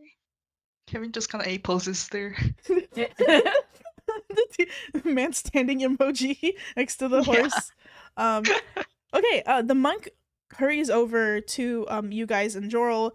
He says, what seems to be the problem here? Oberon is flapping his wings to try and help cool Jorl down. Excuse me. Oh, if you could, that got me right in the cheek. Excuse me, pardon. And he like ducks under your wings to take a closer look. I hear something wrong with the guy. Is he doing oh boy, he's burning up, huh? He like lays his like palms like on like Jorl's cheeks. Yeah, that's one toasty little rock. Hold on. The rummages through his pack. Didn't I give him some fever medicine yesterday? Yeah, but looks like it didn't take. Did he stronger? He like kind of like pulls him out of like the bedroll, like sort of like unzips it. In the bedroll, like this little bundle pops out, and it seems to be like the monk looks at it, it's like, that's the fever medicine I gave him yesterday. You didn't see him take it, did you? And he like looks in the pouch. Nah, it's still in here. Don't think the little guy took his meds. Hey, buddy. Hey now. And he like starts like shaking Jorah a little bit. He's not in a good way. I can alleviate some of this, but I'm no expert in dwarvish ailments, and I don't want to mess anything up that I shouldn't be doing. We are given a history of the you know what? Actually, yeah, we are given I'll be right back. Let me check real quick. Gotta send a message over. And he like jogs back to the cart to you, Charles, and he like sort of digs through his bag, pulls out like what looks to be like a little like smooth gray rock, and he holds it, and he like taps his like chin, and he kind of like drifts off into contemplation. After a few minutes of him like silently standing there, he goes like, what? What? There's no way. What do you mean we don't? Oh hell! And he goes silent again. Like now he's sort of like tapping his foot. I was like, what the? This little stinker. All right. Shit. This is gonna be a problem. He puts the like rock back in his bag. He wanders over. Okay. Yeah. I don't want to be touching this kid without knowing what's wrong with him.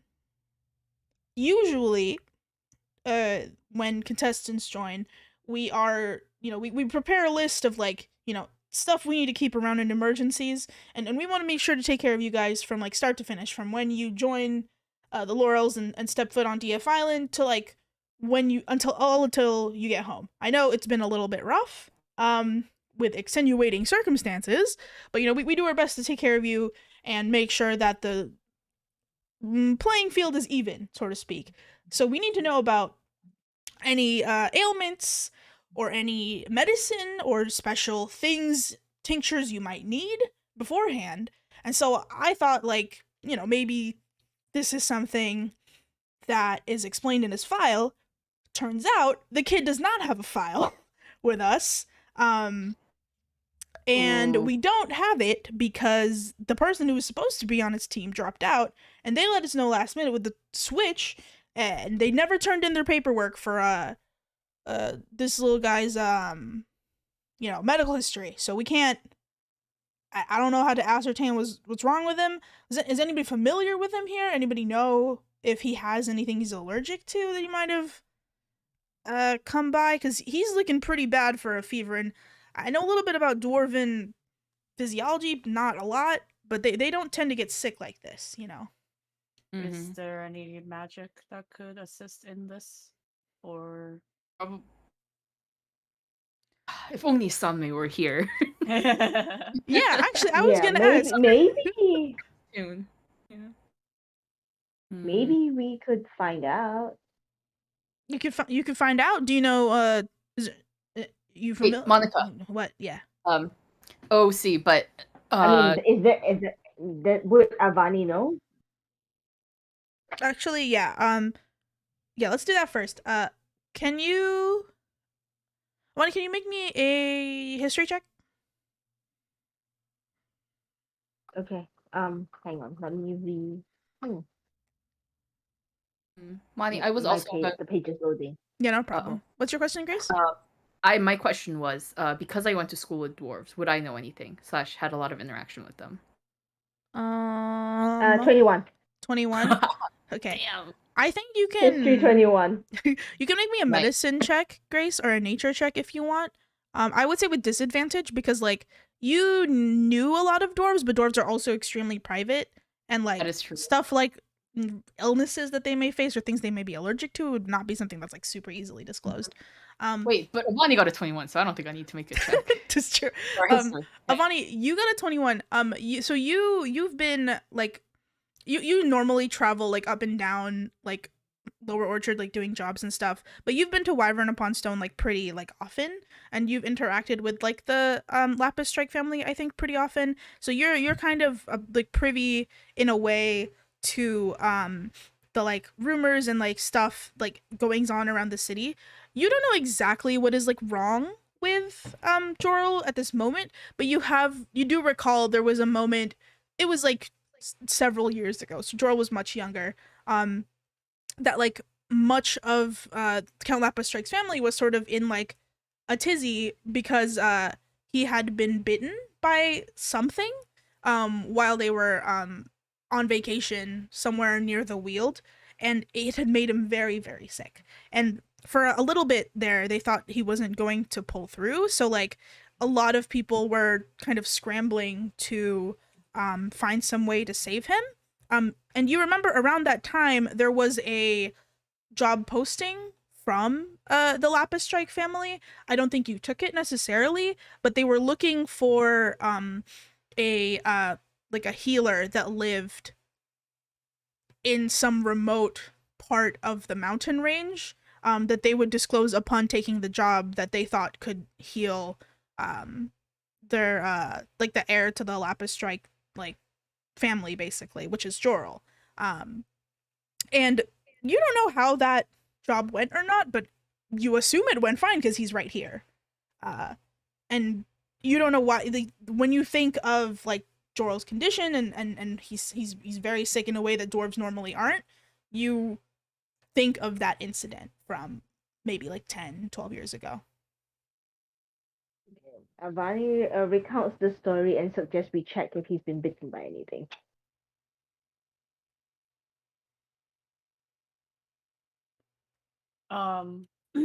You would know best, right? For recognizing animal bites. Are we stripping Jorl? Looking for animal bites? Well, Will help with the fever at least. Or Sakura yet again. the Oh my monk steps in God. and is just like, I can handle this part as part of medical care if you all would please take a step back. Yeah. Excuse me. And then he like undresses Jorl, is like, Miss Avani, would you happen to know like where this theoretical bite might be? I've never heard of such a thing causing this illness in dwarves, but if it's happened before, it might have happened again.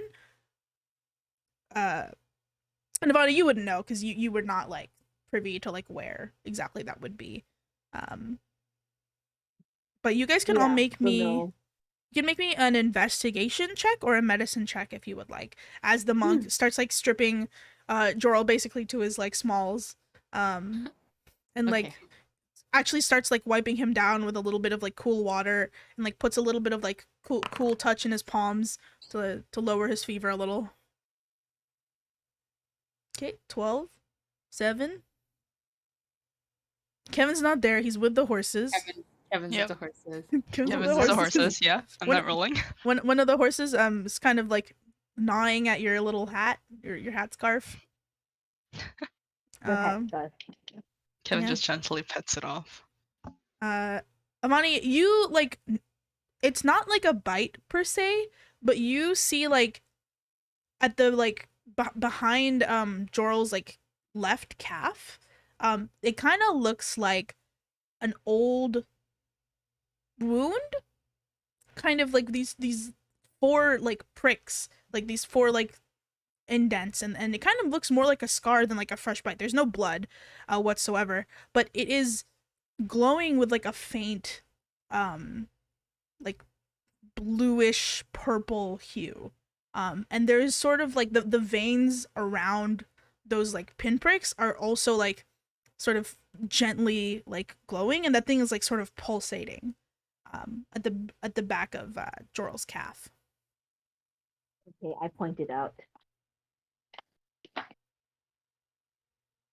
Yeah, the monk looks at it, is just like, I do not know what that is. But I think something, cause like so like I have checked the area. It seems to be an old wound, if anything. My only suggestion here is that you guys get to Wyvern upon Stone as quickly as you can, to talk to some real dwarven healers. There might be a couple in Craig Basin, but it's not a big town aside from the train station, so I wouldn't count on it. I don't know how much time you have for this guy, but it should take us about half a day. I can go a little faster, maybe cut off an hour or two.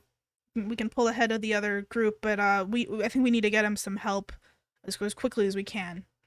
If no one here has any current solutions or information about his illness, 'cause Sounds like a plan. he can't be Yeah. this hot for this long. I know he's a dwarf, but this isn't normal for them, I think.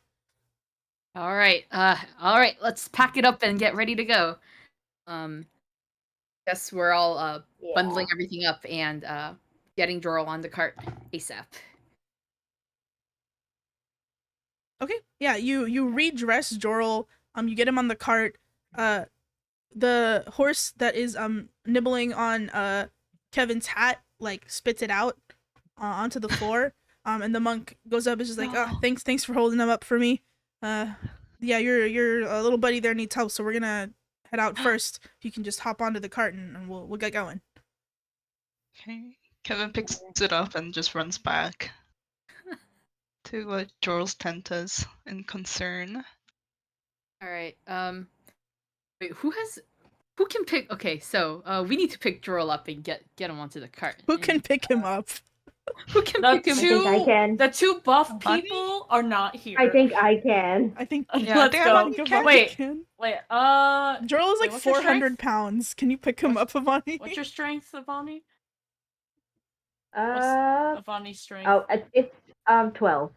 Hako It's is not 14. bad. So So we can help. if they could, I guess if both of them carry him. Yeah, if you Yes, guys make yeah. Hako, make me an athletics check with advantage. Okay, I'm gonna guidance myself for this one. They ain't rolling so hot. Okay, Okay, so plus a d4. Okay, that's an 18. yeah. So you, and with like the help of Avani bracing you, you like get Jorl up into the cart. You've got all surmised he's kind of like a young guy, but he is not a small guy by any Yeah. means. He's as stocky as a dwarf comes, and he has not exactly armor because he is a monk, but he's got big fists. So you pick him up, you barely manage to like not brain him on like the side of the cart as you put him in, but you kind of get him all bundled up and pretty secure on the cart. Nice. All right. Oberon Okay. sets up a little. What is it? There's a pitcher of cold water and starts the whole. What is it? Cool cloth on the forehead going. Playing nursemaid while Jorl's sweating and dying. Sweating and dying. Yeah. You're like, shall wipe you down, my friend. Yes. Okay. If there's nothing else, you guys can like the monk will direct the horses to like go as about as fast of a clip as they can go to Craig Basin. It'll take another 3 hours or so. But yeah. It starts making its way over. Yeah, I don't know if Yeah. frustration will work. Would you guys want to do anything on the journey while you're waiting? Because why not? I'm think assuming like we could Kevin was try. informed then. I mean, if you don't want to use your spell slot, I can use a spell slot. I want have to a try cleric doing now. identify. No, to try doing identify on the bite mark. Identify. Identify. Because Can you press the identify but to spell for me? Charles uses I'll identify in ways cast- I've never seen before. because like if you touch a creature and if it's like magical thing, then I'll be able to know, right?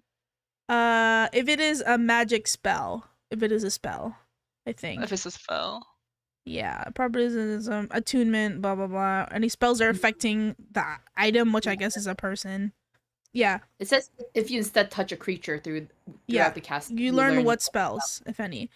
You touch Jorl and like try to identify if there's anything like wrong with him. There are no spells cast on Jorl that you can tell. Okay, at least it's not a external thing, right? Like someone did intentionally, at least that means. Wait. No, I already prepared my spells for the day. I literally have detect poison disease, but you know, Hako woke up without knowing this and prepared Oh, all their spells. yeah. So Maybe if he's alive tomorrow, you can check. yes. Oh. Alright. I can try lesser restoration too. I Oh, can do maybe that if so you he's can alive. spare Okay. you a spell slot. Click Okay. Let's do restoration for me. Yeah, I'll just like cast it so you can look at it. Yep. Did it pop up? Let me just make sure I can read it. Oh, it didn't pop up. Oh. I'll do mine, but I won't actually cast it. Yeah, that's fine. Yeah. Stricken and one disease or condition infected by the paralyzed person. Okay, so Hako, you like touch Jorl and try to use lesser restorations healing magic to get rid of anything that might be afflicting him. You do kind of like notice that as you are casting this spell on him, it feels like it's starting to work and like it is eating away at something, but sort of halfway through your casting, like the power of your magic like falters, like almost, you know, I would make the analogy to like a candle being blown out by a breeze, and your lesser restoration dissipates. And Jorl still looks pretty sick. They're going to look down, be like, that didn't work. Kinda did, but didn't. Is there... Because Avani knows him the most, right? Yeah. Yes. I believe I guess you could say so, yeah. Yes, you could say so. you're his babysitter, basically. It's all relative here, right? All relative. Yep. Let me check something real quick.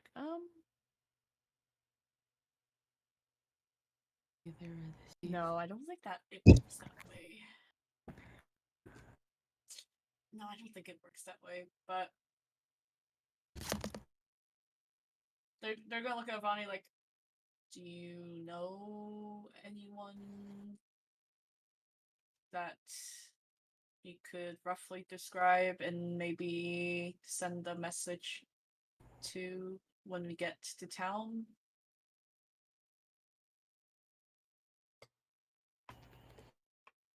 You mean like his family? Yes. Yeah, I think we probably do know. I mean, she would know his. She would know his family.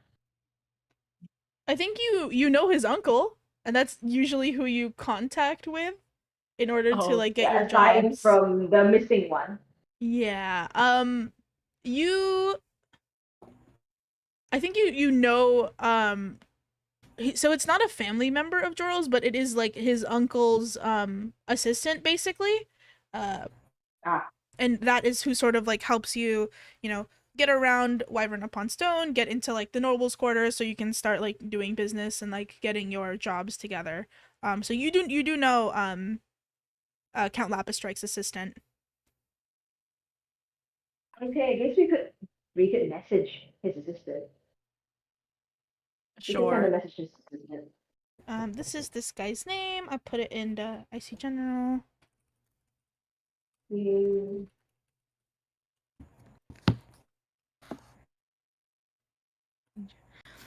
Wait, I have a question. So I have the pocket watch that basically has access to like the magical like internet network on it.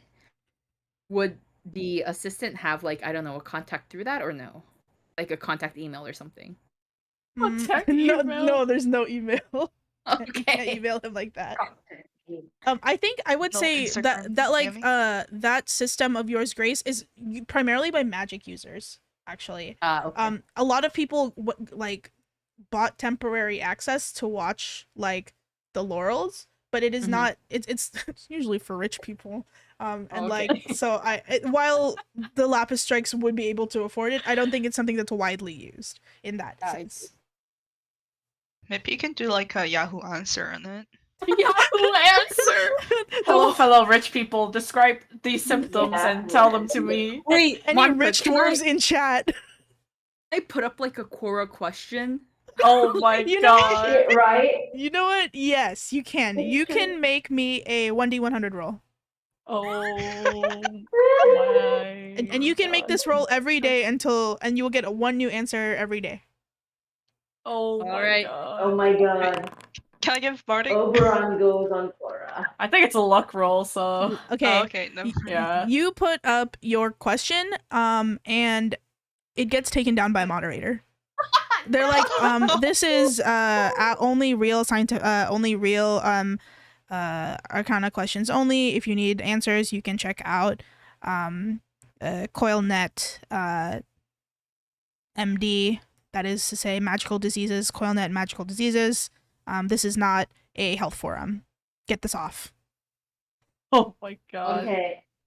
Wait, no, but he gave you the correct side to on the side, on the other Yeah. side. What does Yeah, Help plus the MD next say? Okay, make me another D100. Oh Okay. my Oh god. my god. Frantically types. You don't type, by the way. You have to write it on a scroll, and the writing disappears on the scroll as you like How write. How are you rolling so low? Jesus. Yeah. Yeah, so you like look this up on CoilNet MD magical diseases, and there's stuff about like dwarven toe fungus, dwarven like there's like some stone diseases that tend to happen to Dwaro. There's this like post that has a lot of like downvotes, like thumbs downs, and it is like riddled with people being like, I swear, my uncle had like gold sickness and it made him sick and he was really not well. And someone else in the chat is just like, gold sickness is a racial like dog whistle myth and you shouldn't be posting this on here. Only real illnesses should be on here. I think that's like really harmful for you to perpetuate that it's like a devolving mess in there. And I think you Oberon, you get sucked into that like hole for at least an hour. Oh my god. And Holy fuck. Oberon's on the iPad, basically, as you guys are driving to Craig Basin on the horse. Oh my god.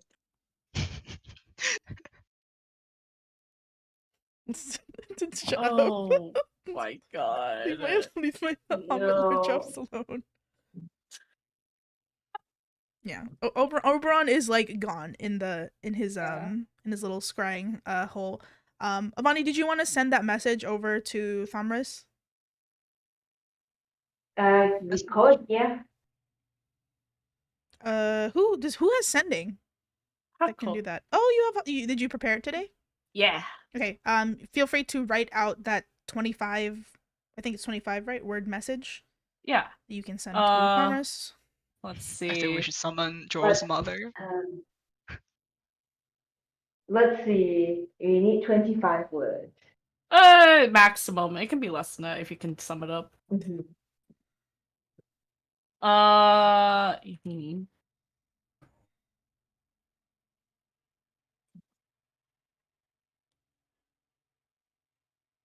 Not to say Joral's sick.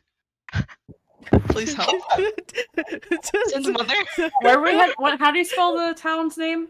Wyvern upon Stone. So Wyvern. which town? The town you're going to, or the town that We're going Joral's to. from? The one we're rushing to at the moment. Oh, Craig Basin. This one. You guys are headed Oh, thank here. you. You're going here.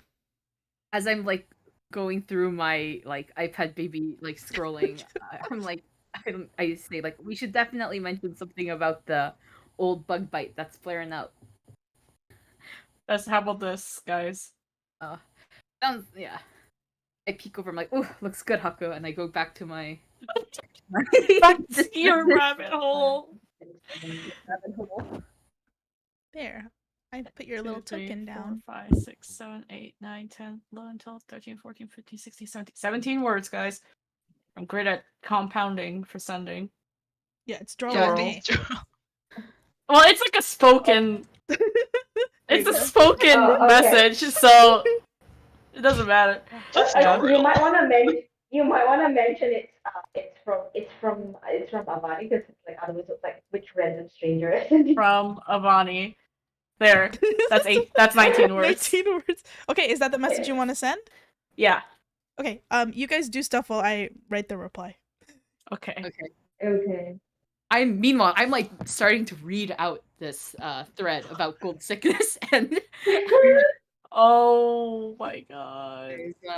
this is some fascinating topic. Yeah, no, I don't know. It seems like it could be fake, could be real. This, yeah, no. Vani, have you heard anything about gold sickness and dwarves? Because this topic is getting heated. People Overall, I'm about to get canceled real soon. Oh, I'm not. And I'm not. it's, I'm so just. Avani is like I think it's considered kind of racist to say that, but Well, I Wait, mean, sorry. You're kind of echoing a lot. I'm having trouble like. Oh yeah. Someone was. it was Yumi. Oh yeah, yeah. Mhm. Oh, Sounds like you're in the Great Hole. The whole hole? all. Hole. Hall, as in Hall. Hall. Oh. I think hole is better. I don't know. I mean, I'm not writing anything. I'm just reading this crazy thread. Oh my god, it's got like 500 like replies to it. Oberon loves drama. Yeah. Well, I mean, it's supposedly a dwarf asking about this, so hey, it's good to know about it in case we run into a dwarf in the future. Who might have this gold sickness or whatever. Very true, Baron. I think you're doing great research. What if you narrow it down to the part about the bite mark, Oh, yeah. four prong bite mark, glowing blue? Oh, I'll take a quick look, but I do not. I've been searching, but I to the side in my other tab, but I definitely do not see anything. We see Oberon's screen. It has 100 tabs open about gold sickness. Hmm. Yeah, no, I'm not seeing anything. Lots of dwarven fungus. I mean, like Question. remove the like dwarven part of it and just search for the like the bug bites Bug and bite? see Okay. if that comes up I'm with looking, anything. but I mean, most of these are just about common bugs. Oh, yeah. Um, let I me feel like see. is four prong bite a common thing? I'm not I sure. You I might don't want know. to leave out bug. It could be anything. Okay, Oh, okay. for prong bite. I don't know. I'm looking, but not seeing At much. the glowing blue part. Glowing blue. the glowing blue might be very important. Yes. Yeah. I don't know. Well, this coilnet.md isn't really showing up anything. Well, I mean, I still have a couple more pages to go through, but yeah, nothing. Oh, we got a message back. Message back. What's it say? Acknowledge, take the air home now. Time is of the essence. He has little left. If true, will inform matriarch at Undercross. Seek Willis. All right. Undercross and Willis. All Okay, right. so we gotta run back to we gotta rush back to Wyvern upon Stone. I pop my head out and tell the monk like, we got to get to Undercross ASAP. Undercross? Yeah. In Wyvern? Yeah. I suppose so. Well, I think it'd probably be best if you take the train when we get to Craig Basin. So, what are you heading to Undercross for? Is that where this little guy's from? I mean, looks like the message said, message from home said to take him to Undercross, so yeah. We contacted his family regarding to ask what was wrong with him, and they requested that we deliver him to Undercross as soon as possible. Yeah, I've just Huh. gotta take that next train. And they told you to send him to Undercross.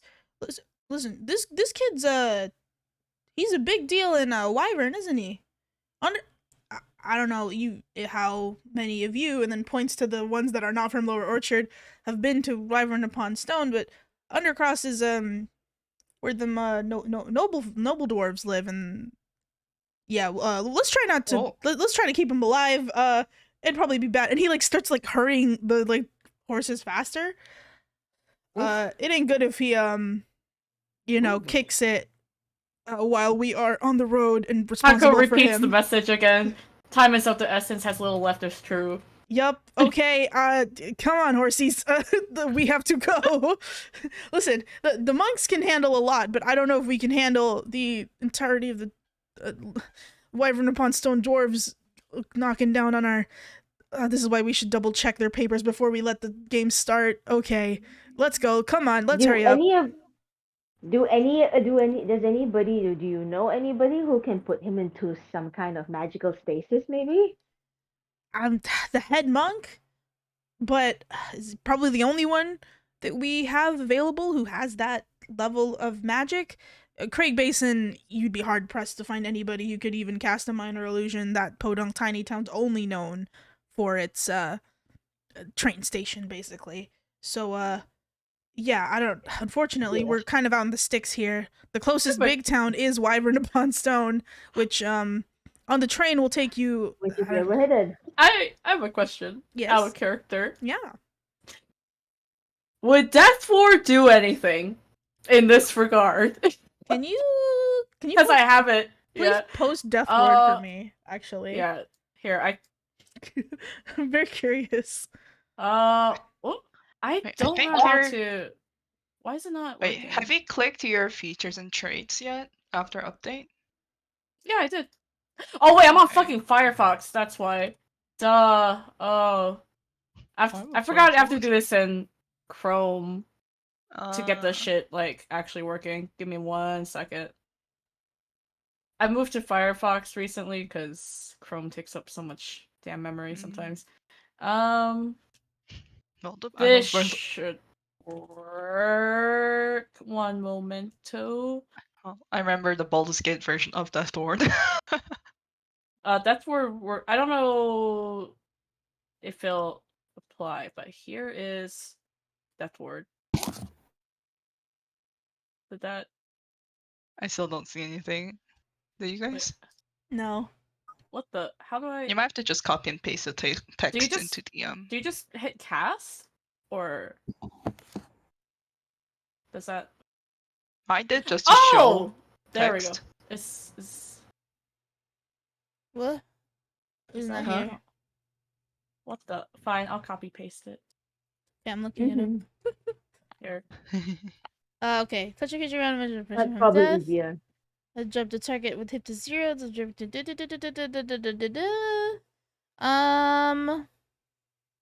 you can try it. Yeah. You can try it. Sick. They're like upon the mention of anything to put them into stasis, they're like you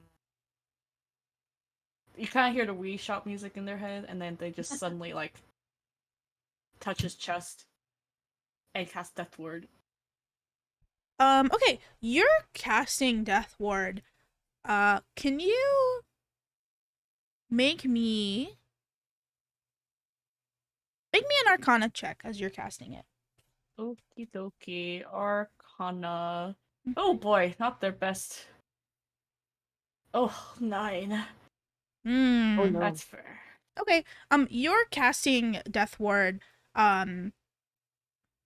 As you sort of put this, you like weave this magic over Joral's like prone, sweaty body. You do you remember that thing that you got from the lighthouse? Yes, the bracelet. Yeah, the bracelet. Yeah. This is the first time it's happened since you've gotten it, but as you're casting this spell, it like sort of warms on your wrist, and the like bracelet sort of hums almost in appreciation. as your magic settles over Jorl and takes effect for the next 8 hours. You don't know why though. Just kind of warm. Kind of warm. Mhm. Oh. They're just gonna stare at him and be like, "Well, I don't know. I don't know if this is gonna What'd you do work." to him? This is the monk. What'd you putting him in a stasis or something?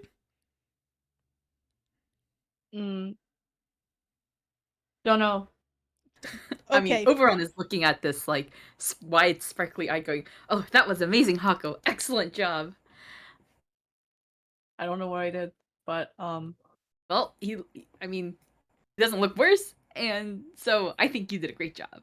that's the plan. Keep them from getting worse. We'll see. Thank you. Let's hope it works. Yeah. They're just like I have no idea if this is gonna work, but yeah. Oberon, make me a. You watch this happen, right? Yes, I have been watching this with attention. Yeah. Okay. You can make me an religion check. Attention check. 12. Oh. Let's go. Something about this seems familiar to you, but you can't really put your finger on it. I just make a little mental bookmark. Little yeah. Specifically the like bangles on like Hako's the bangle on Hako's like wrist as they're casting it, and it's like, huh, that looks kind of familiar. Shrug. Can I ask Hako about it? I'm curious now. My interest has piqued. What do you say to them? Well, yeah, okay, yeah. I'm like, Hako, that bracelet is very pretty. What can you tell me about it? It looks kind of interesting. Kind of familiar, actually. They stare at the bracelet and then they stare at him and they're like, I had a weird dream Uh-huh. and I woke up with it. I see.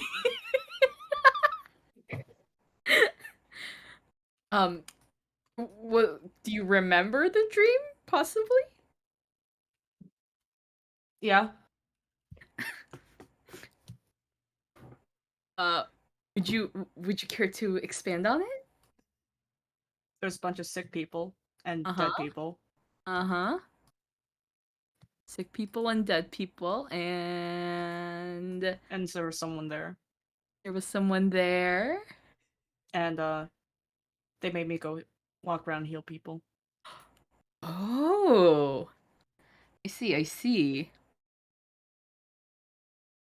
Well, And I woke up with it. I see. Okay, Monica, out of character, but I would know about, the lingering and, how it's like a healing god. Yeah, you would know. You don't even Yeah, you don't even need a roll for that. Jesus freak Yeah. Oberon would know. Jesus freak! I'm like, oh, well, that sounds a lot like you've had a visit from the lingering. Oh, right, that's what they call themselves. Yeah. Oh, fascinating. You see, maybe if you could send them a little prayer their way, they could help boost with whatever your little stasis did. Pray? Yeah. You know how we communicate with our arcana, our gods. Oberon does not know they were a warlock before this. I think Oberon has only seen you as a cleric. I think so, yeah. Yeah, at least like in person. And honestly, they were too busy being knocked out most of the time to ever showcase they were ever a warlock. So True. So they just kind of blink. I'm like, come, and then I'm like, what is it? Reach out my hands and it's like, come, let us pray together to the lingering and ask for the. oh my! They make that face again. I'm like, oh, well, that's all right then. I will pray to the lingering. I mean, 2 is better than 1, but 1 is better than none. And then I start giving a little prayer up to the lingering. What is he doing to pray? So I'd be like, "Hi there, it's me over on Oh your my favorite your favorite aasimar." Yeah, you remember when I gave you that lovely little prayer in that your temple before I left? Yeah, well, I was wondering if you could come down and help our lovely Haku here with this healing stasis thing going on with my best friend Jorel. Thank you. He's talking to himself out loud Yeah. with his hands in prayer. Okay. Oh, And he's glowing a little bit brighter than usual too. Oberon, I want you to make my me God. a religion roll. All right. Can I add Bardic to that? Just for fun. Actually, Wait, don't need that's it. what? Never mind. Okay. So Hako, you're sitting there in kind of like disbelief, like what is this cult ass behavior freak doing to me? I do not want to pray. You're like kind of struggling against this. You see like Oberon like hands clasped in like supplication, making this honestly kind of god awful sounding prayer out loud. But like for a brief moment, like you notice the like Oberon, do you have your wings out? Always out. Yeah. Yeah, they're always They're out. out Of there. course they They're are. always They're out. in the Always out. way. You for a moment like, and you feel like you are seeing a hallucination, but it is like the tips of Oberon's wings that are like this like downy like clean white, they sort of shimmer with a golden glow for like a moment as he is like making this prayer. It's kind of weird to see, honestly. Oberon, you making this prayer, you feel all of the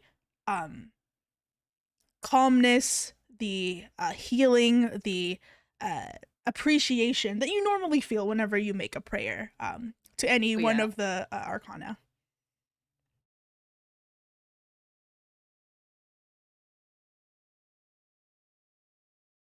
I look over at Haku and I'm like, "Oh, did you feel anything? Did you see anything?" I think so.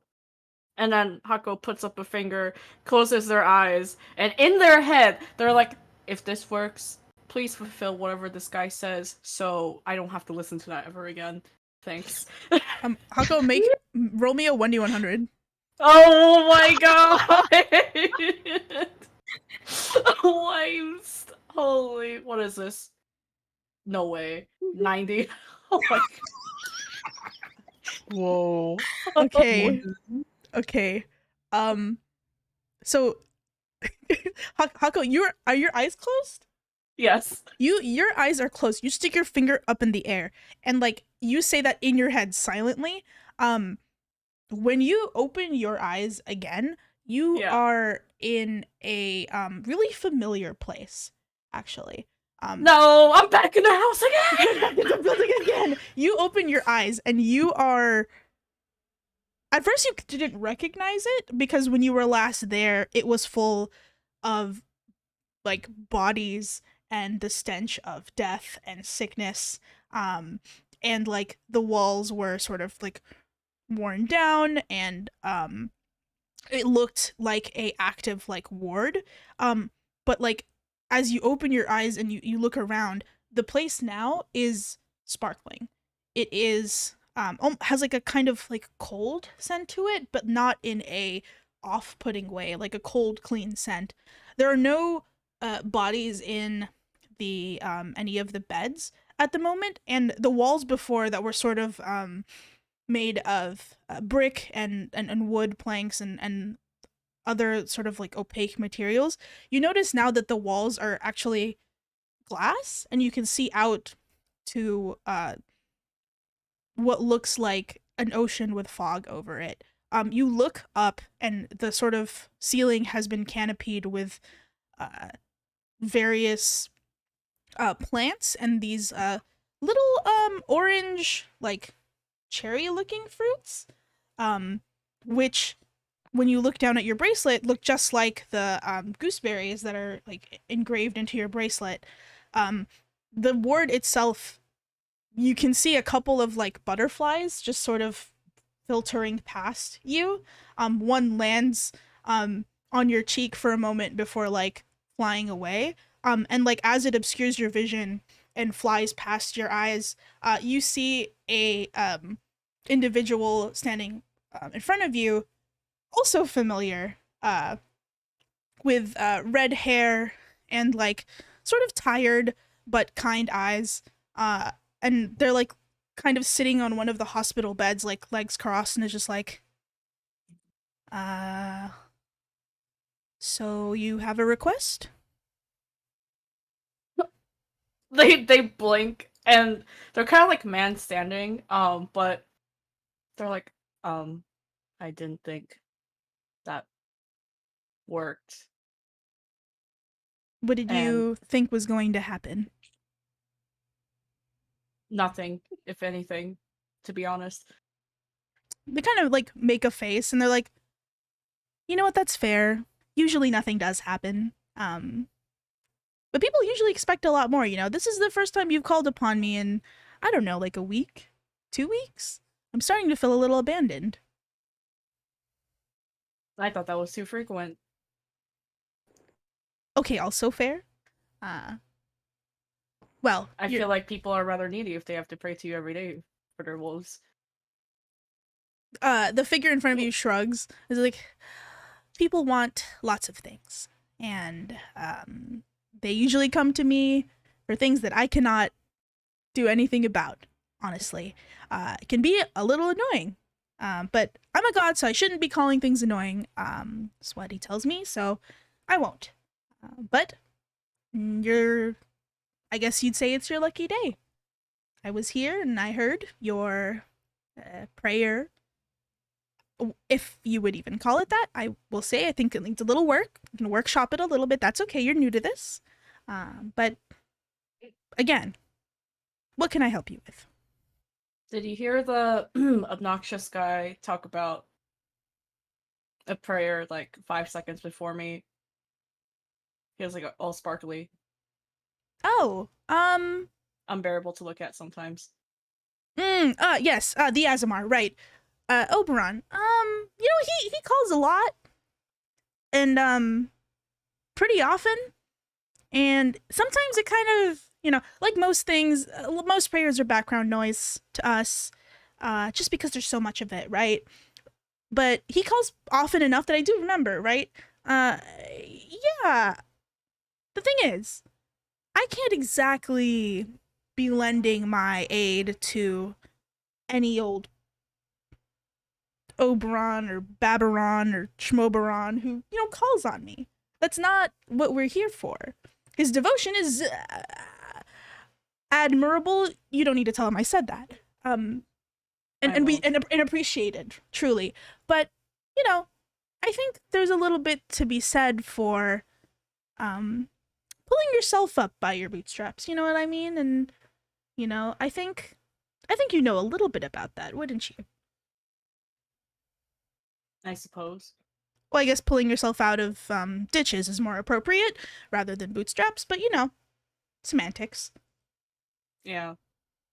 I suppose I'll get to the point. I'm sure you're busy. There is yep.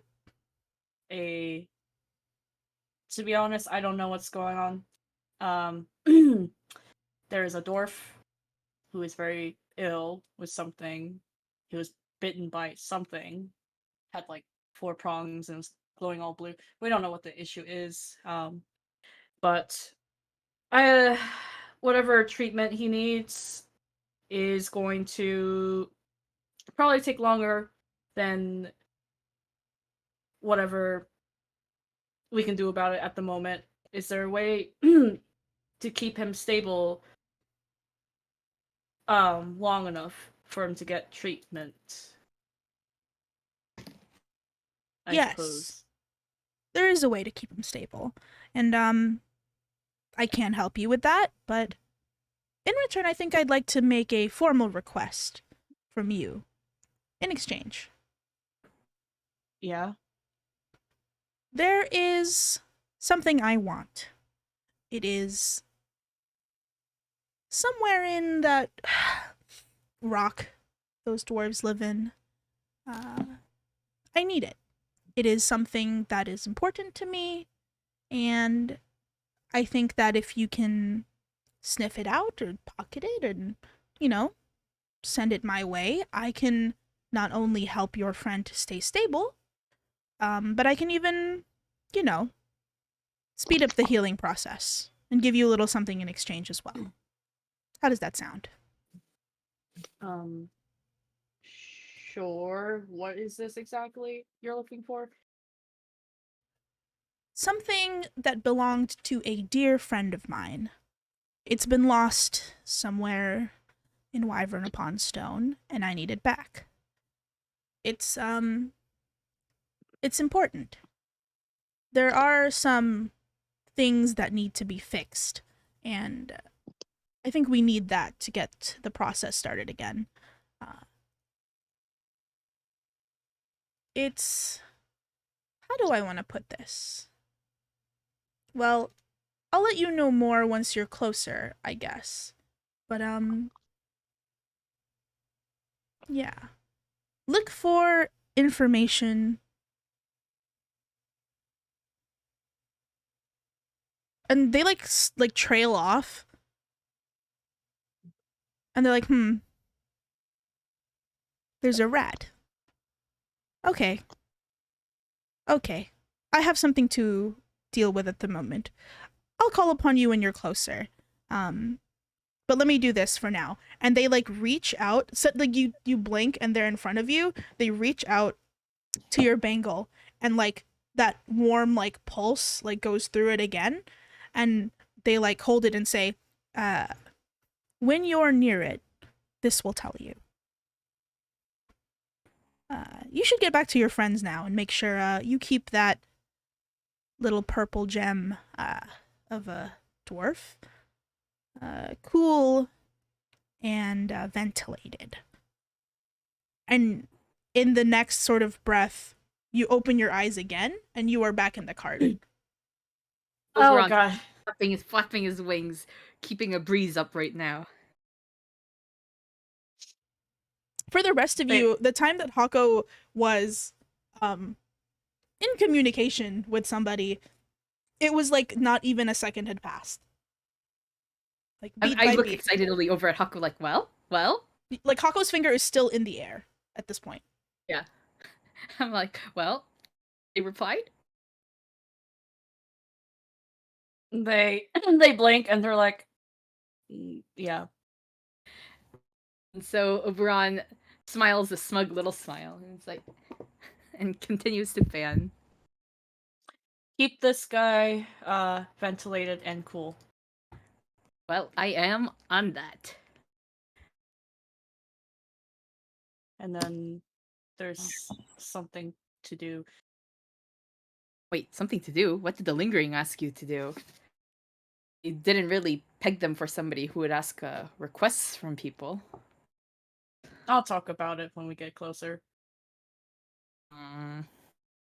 Alright, Oberon looks like he's about to burst from curiosity, but he keeps Listen, if he gets any closer, they reach for their mace.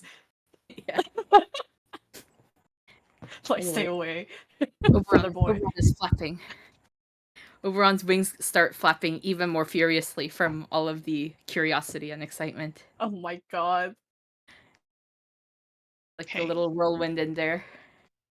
Just to keep the peace, Kevin tries to change the subject away from this, and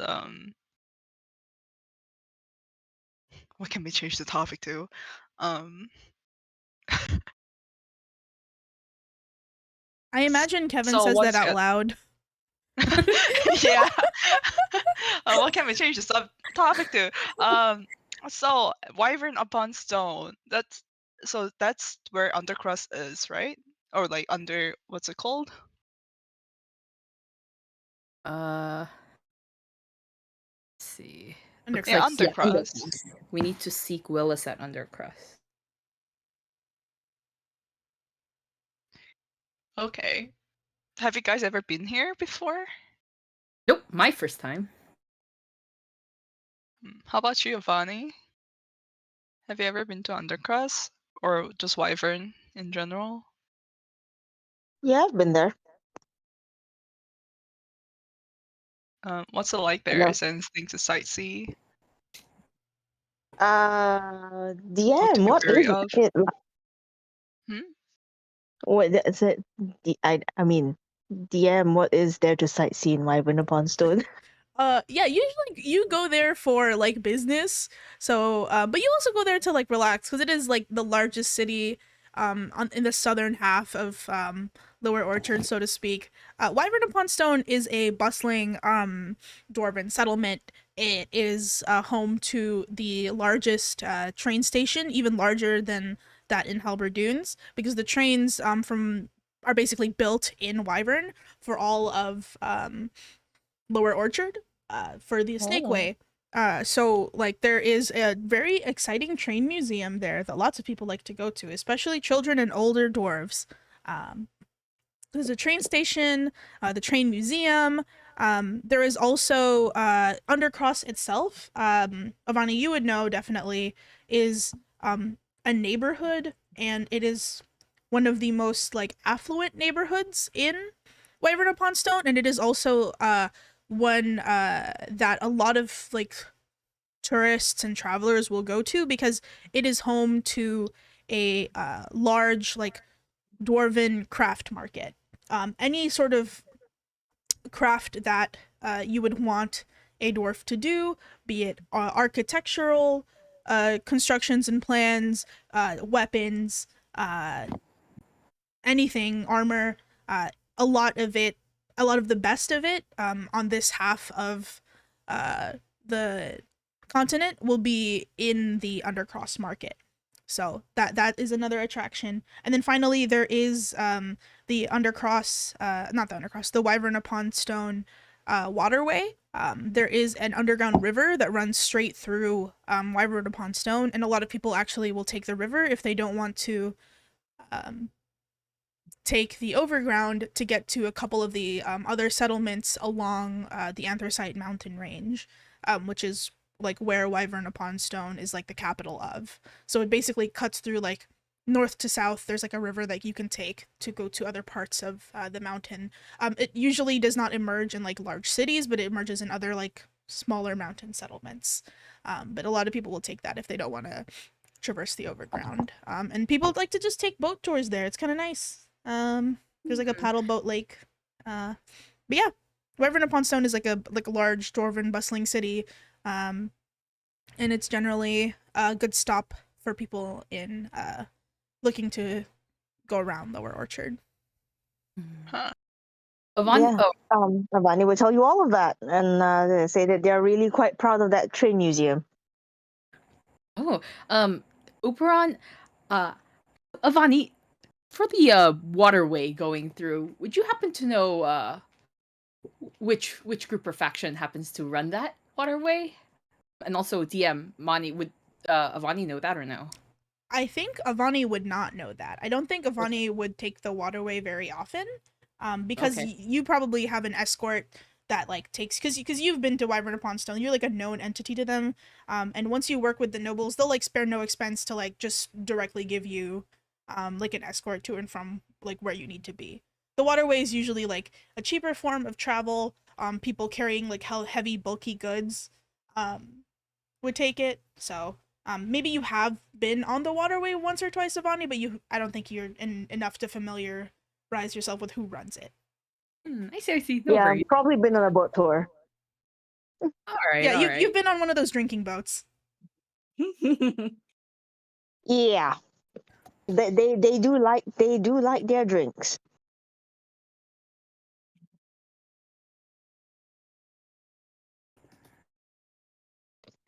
Right. They do. It's like, indeed yeah. I'm like, their drinks. Avani, you're gonna have to take us to some of the best drinking establishments after we drop off poor Joral, of course. Oh, Sounds sure. like a plan. There are lots of them there. Would love to see the local scenery there. And also, I kind of want to do. It would be interesting to get like more gears, given we're going to be traveling further. Yes. That's a good place. Yeah, that's true. It's a good place to get gear. Do you have any stores you recommend for maybe weaponry? Do I?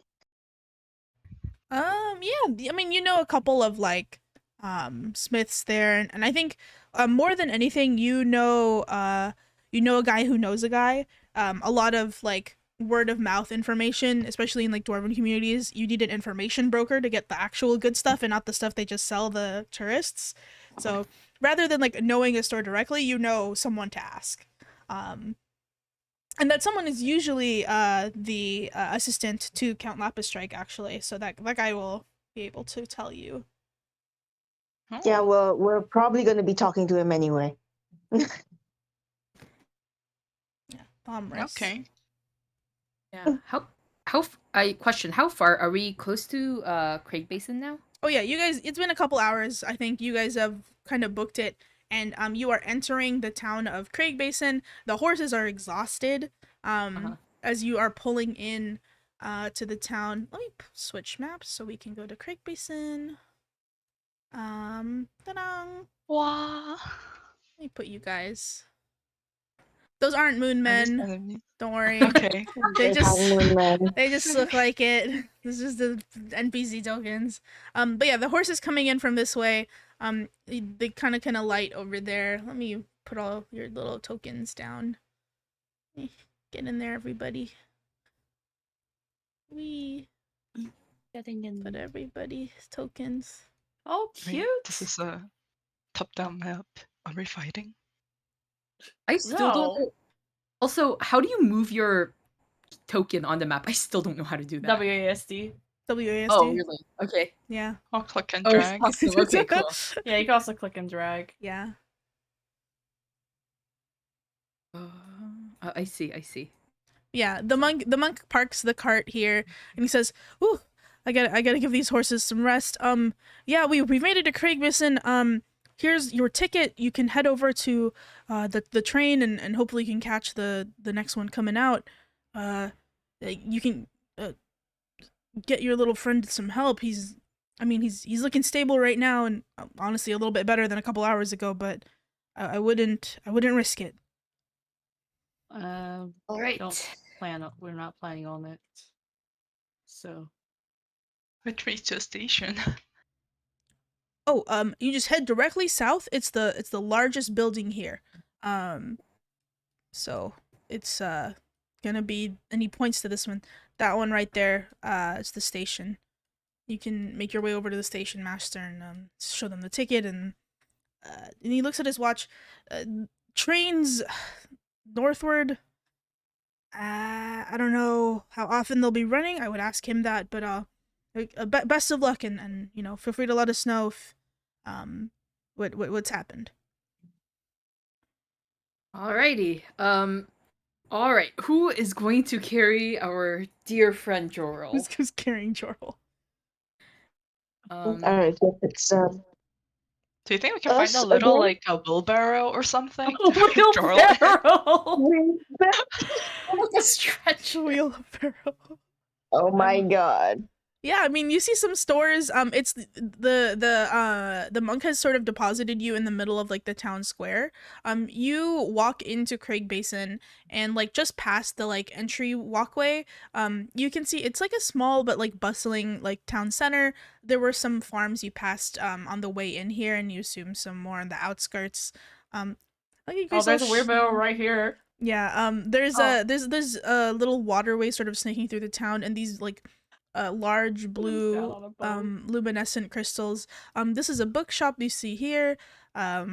This is a blacksmith's actually that you see right in front of you as you're walking in. There is an individual sort of a dwarf as well actually hammering it away. You guys are over here. Jorl is still in the cart. The monk has gone to like help the horses get water and stuff. Okay. Okay. I think Going. Hako and Avani needs to join forces again for Jorl. Yeah. Yeah. Okay, make me athletics check with advantage. I'm guidancing myself there every time. Every time for this one. Yeah, I mean, I have athletics plus. I have a +4 on athletics. You can guidance me. Oh shit! I already rolled. Sure, I okay. can do. My bad. My bad. Yeah, I'll let Avani 17? roll. Yeah, go for it. I'll guidance you instead. See, 23 plus Let's guidance. go. Okay, great. Let's Yeah, Let's go. Thank God. I think Wait, it's still a team Yay. effort. I think you both still need to like Hako's like pushing him out of the cart as Avani's like bracing Yeah, yourself we to like do. catch him on your back. But you're sort of able to stagger up and like carry him. You will be encumbered for this, so you can't really Yeah. dash or run around while you're carrying Jorl. But yeah, you have him safely like piggybacking you. He's not sweating anymore at this point, and he's still very warm. But he is like his breathing has evened out, and he seems a lot better than earlier, at least. That's good. Yay. That's good. all right. I turn over. Divine intervention. Yeah, I turn to Kevin's like Kevin son, and there's like not so many. Kevin senpai. And Yeah. Oh, Oh. it's getting worse. We can only change languages, nothing and none, that's all. Oh dear Lord, please go back to some menu if you must. well, let's go and get the train tickets for everyone quickly. You know what? You can grab the train ticket, and I'm gonna go ask this blacksmith if they have a wheelbarrow. A wheelbarrow, maybe we can borrow to like a baby stroller, maybe for Jorl. Stroller. What kind of steel baby stroller are you looking for? What to I carry mean, this it's a 400 dwarven pound dwarf? blacksmith, so maybe they know something. A That's- wheelchair, perhaps. That's true. Just don't mention gold sickness. Oh my god. Don't say anything racist. Oh god. Okay. So Kevin, let's do your first. You're looking for a wheelbarrow, right? Either like a wheelchair, wheelbarrow, anything that can like carry, that can aid like people to carry Jorl around. The smith like looks up from their anvil and like looks at you, looks at the anvil, is just like, what do you think I am, a carpenter? No, you need to go to the general store. It's Oh, down that way. okay. I don't make wheelbarrows. I make, hammers and knives and shields and whatnot. It's it. You want to head that way, and he points at like this building. The general store might have Okay. it, but no one around here really uses a wheelbarrow. So well, Okay, it's for like my poor dwarven friend who is not feeling very well. So and you're I'll putting him try- in a wheelbarrow. Why didn't you ask for a wheelchair? Yeah, that's kind of the indignity. sorry, I just panicked because you know, Oh, my friend yeah. is sick and I just What panicked. kind of friend puts his friend in a wheelbarrow? What? Where are you from, lad? For Helena's Cross, there's very backwater there. Yeah, clearly. Yeah, go get the wheelchair. Jeez. I mean, goes back to his Wait. pounding, like shaking his head, like, kids these days. Wait, so the blacksmith has a wheelchair, or the general store has a wheelchair? He's pointed you to the general store to get the wheelchair. Okay. Okay. So Kevin heads towards the general store for it. Okay. Oberon, what are you doing while Kevin is on his fetch quest? I'm gonna get tickets for all of us. Could you point out where the ticketing station is again? I couldn't see it because I couldn't move the map. Yeah, I accidentally said this was the station. That's not it. I'm lied. It's this Mhm. one down here. All I right. didn't scroll down far Oberon. enough. Mr. Red Roof. It's down here. Oberon goes to all the way down to the ticket station. Floats across the water. You're just running. Okay. Yeah. Fly across the water dramatically. Oberon, as you're like walking past the townsfolk and villagers like selling their wares and whatever, you like walk past this statue and you hear like someone at the base of it saying, repent your sins today, you too have a chance at salvation, come. Oh, Oberon says to himself, "Oh, later." We'll see what this guy's all about later. Tickets first. Puts his As head down. as you're like walking, I'll keep you here because you just like zooped out there. As you're like walking past him, this guy like points to you and says, "You there, false prophet! Confess your sins today." Oh, well, not today. There's no sins for here sins over here today. Please go on. Have a nice day. I'll throw a prayer up for you. Your prayers mean nothing to me, you vile pretender! And he turns around and he points to this old lady. You harlot! And he just goes off. I'm like, oh. I shake my head. I'm like, some people just don't have a good enough relationship with the gods, so they have to compensate. Gotta feel sorry for him. Oh wow. God. And you're walking, I think you're like here now, and you're walking to like the market, and you make me a perception check. Perception check. Let me see. Let's see. Not bad. Okay. As you like walk past this like little cafe, there's people up ahead, and you hear like glass breaking, and then like a resounding like smack, like someone just got slapped. I, of course, am quickly distracted by this dramatic event going on. So, Oberon turns around to take a quick peek at who's being slapped and what's being broken. So you see three individuals. One is a dragonborn. One is seems to be like a human, and the other is a halfling. And the dragonborn is like holding their cheek, while the halfling, who has stood up on the table to like strike them across, and says like, "You thought I wouldn't find out about your infidelity? You think I wouldn't find the note to meet me at the roof? Who is this? Who is this floozy?" And pointing at the human, the dragonborn like puts her hands up, like, "No, this is we're just having a business meeting. This isn't anything that's my business partner." And then the human is just like, "A business partner?" And then takes you over, and you watch as they grab the like jug of like metal jug and like strike the dragonborn over the head with it. Ooh. You didn't say that last night when you were smack underneath my sheets, smack on top of my bed, smack on the kitchen counter, smack, and it's going on. Wow. It's like naming more locations. Oh, Oberon is distracted for like a good solid 10 seconds, staring at this incredible interaction between this love triangle going on. Then he's like, "No, wait, tickets. I need to concentrate. I need to get tickets." And Okay. so continues on his quest. Okay, I think you make it to about here. Before one of these guys, so you see would look to be two humans and a dwarf hunched over what looks to be like a little game of like a table game, like a checkers, something similar to that.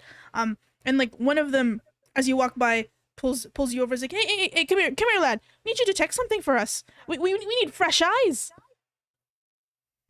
Oh, good sir. I would love It'll to be help. just a second. Come on, come on.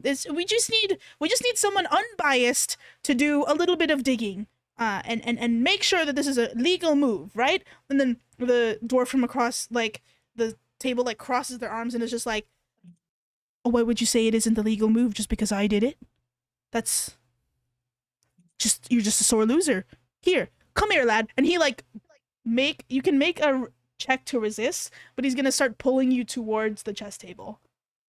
What would I roll for resistance? You can make an athletics check. Couldn't I make an acrobatics? You can do acrobatics to escape a grapple technically. Yes, you can make an acrobatics check to escape his big meaty claw. Oh. Okay, let me roll his athletics. Oh. Okay, you dear. you just managed to like wiggle your way out of his grasp, and he looks at you like, "Come on, then it's gonna take a second. I just need to prove my innocence here. Like, this is a perfectly legal move." And he's pointing at a chessboard. Yeah. Well, I'm like looking at it like, wait, Oh, see, but would I know this game? You wouldn't. I wouldn't? No. Okay. I look at it, I'm like, sorry, fellas, I have no idea what this game is, so I cannot say one way or another who's in the What? right. Well, okay. Well, we can teach you, and then you can figure out what it looks like, right? Come here. It's Like, very oh, simple. I would love to be taught. Just give me 10 minutes, and I will be right back, good sirs. Yeah, and you like sort of like slip out and wiggle from them as they're trying to like bring you in to like talk more about the chess game, and you make it to here when you see yet another this seems to be a mother and she has like a small kid with her. The kid is like crying on the floor. He's sort of like sprawled here, and you see a man in front of him. He's got his hands on his hips and he's like, well, what are you gonna do about this? The damages to my vegetable cart are this is all produce I can't use anymore. The floor is littered with like apples, vegetables, turnips, cabbages. And the kid's crying, the mom is crying, they're in the way. Oh my god. Oberon internally does a dramatic, oh my life is so hard in his head. But then he's like, he tries to, what is it? Skirt his way around the entire scene. Make me a dexterity check. Dexterity saving throw. Oh, that's good. You just barely manage to like skirt around without stepping on any of the vegetables. It's almost like you are dancing between the produce, and this guy's just like, "Hey, what do you think you're doing? Like, clearly go around." And you just barely slip past him. And then as I slip past him, I'm like, well, haven't touched any of your produce, so I think we're fair on that. But that mom and the child seems to be having a tough time, so you say, you let them go off just this once, eh? They're having a tough time. I'm having a tough time. All of my stock for the day is on the floor next to this snot-nosed brat and his sniveling mother. What? They can't possibly pay me for this. Look at them. Look at what they're wearing. They're wearing perfectly normal clothes. Oh, yeah. You can make a persuasion check to see if you can get him to let you go if you want to. Okay.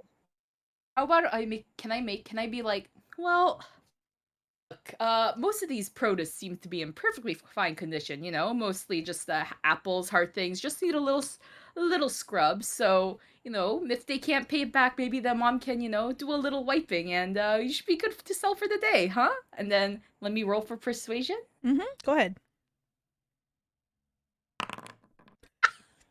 he looks at you and he looks at the produce. He picks up an apple and he like points to a soft spot.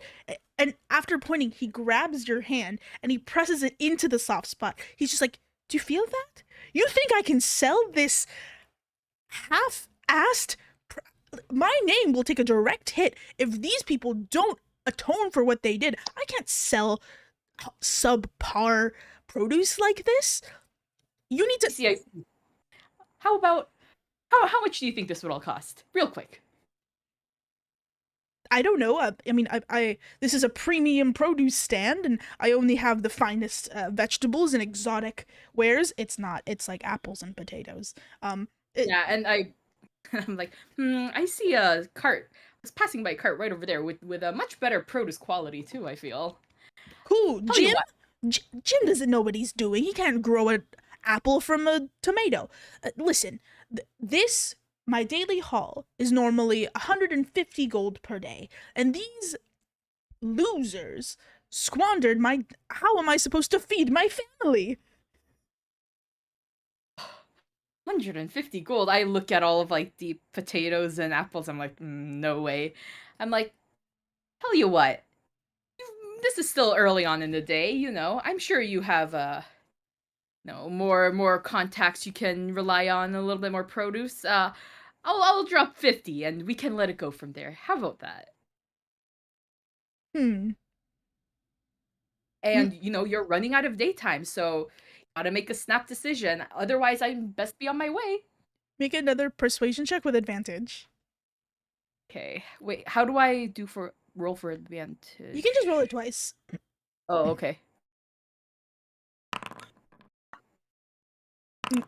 Oh, okay, great. Yeah, he like looks at your 50 gold. There's like a gleam in his eye, and he's just like, it's less than what I would have netted, but and he like grabs it quickly before you can like take it back. It's just like, but I am a general soul, and I'm a God-fearing man, so I will let them go for now. But the verdant is really going to have to make this up to me.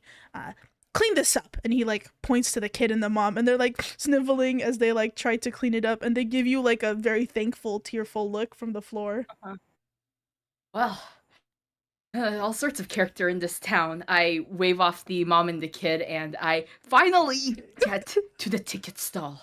Yeah, you make it into the concourse of the train station, and while you're there, let's go back to Kevin going to the general store. Kevin, you're at the general store. You come across this building right across from the blacksmiths. It's like not super big, but this again is like a small town, doesn't have much to its name. You see the shelves are sort of lined with flour. There's a couple of like, healing potions of like kind of middling quality. A couple of staple goods, some rope. And then you see a gnomish shopkeep sitting at looking kind of bored at the till, reading a book. Kevin kind of just rushes in there, out of breath, because he tried to speed walk. And like asks, like, do you keep any wheelchairs in the store? What? A wheelchair? A wheelchair? Yes. Oh. And the like gnome kind of looks at you up and down. It's just like, you don't look like you need a wheelchair. Oh, it's for my it's like Dwarvish friend. And they're just sitting outside because it's hard to get around without, a wheelchair. Ooh. What happened to them? Um, They they're break their just very legs? sick and no, they're just very sick and feverish, so they can't really move right now. Sorry, I'm in a rush, so do you by chance have it? I mean, where do you have to be? We have to catch a train soon as well. Oh, right. Yeah, you should get the tickets for that. They're over by the station.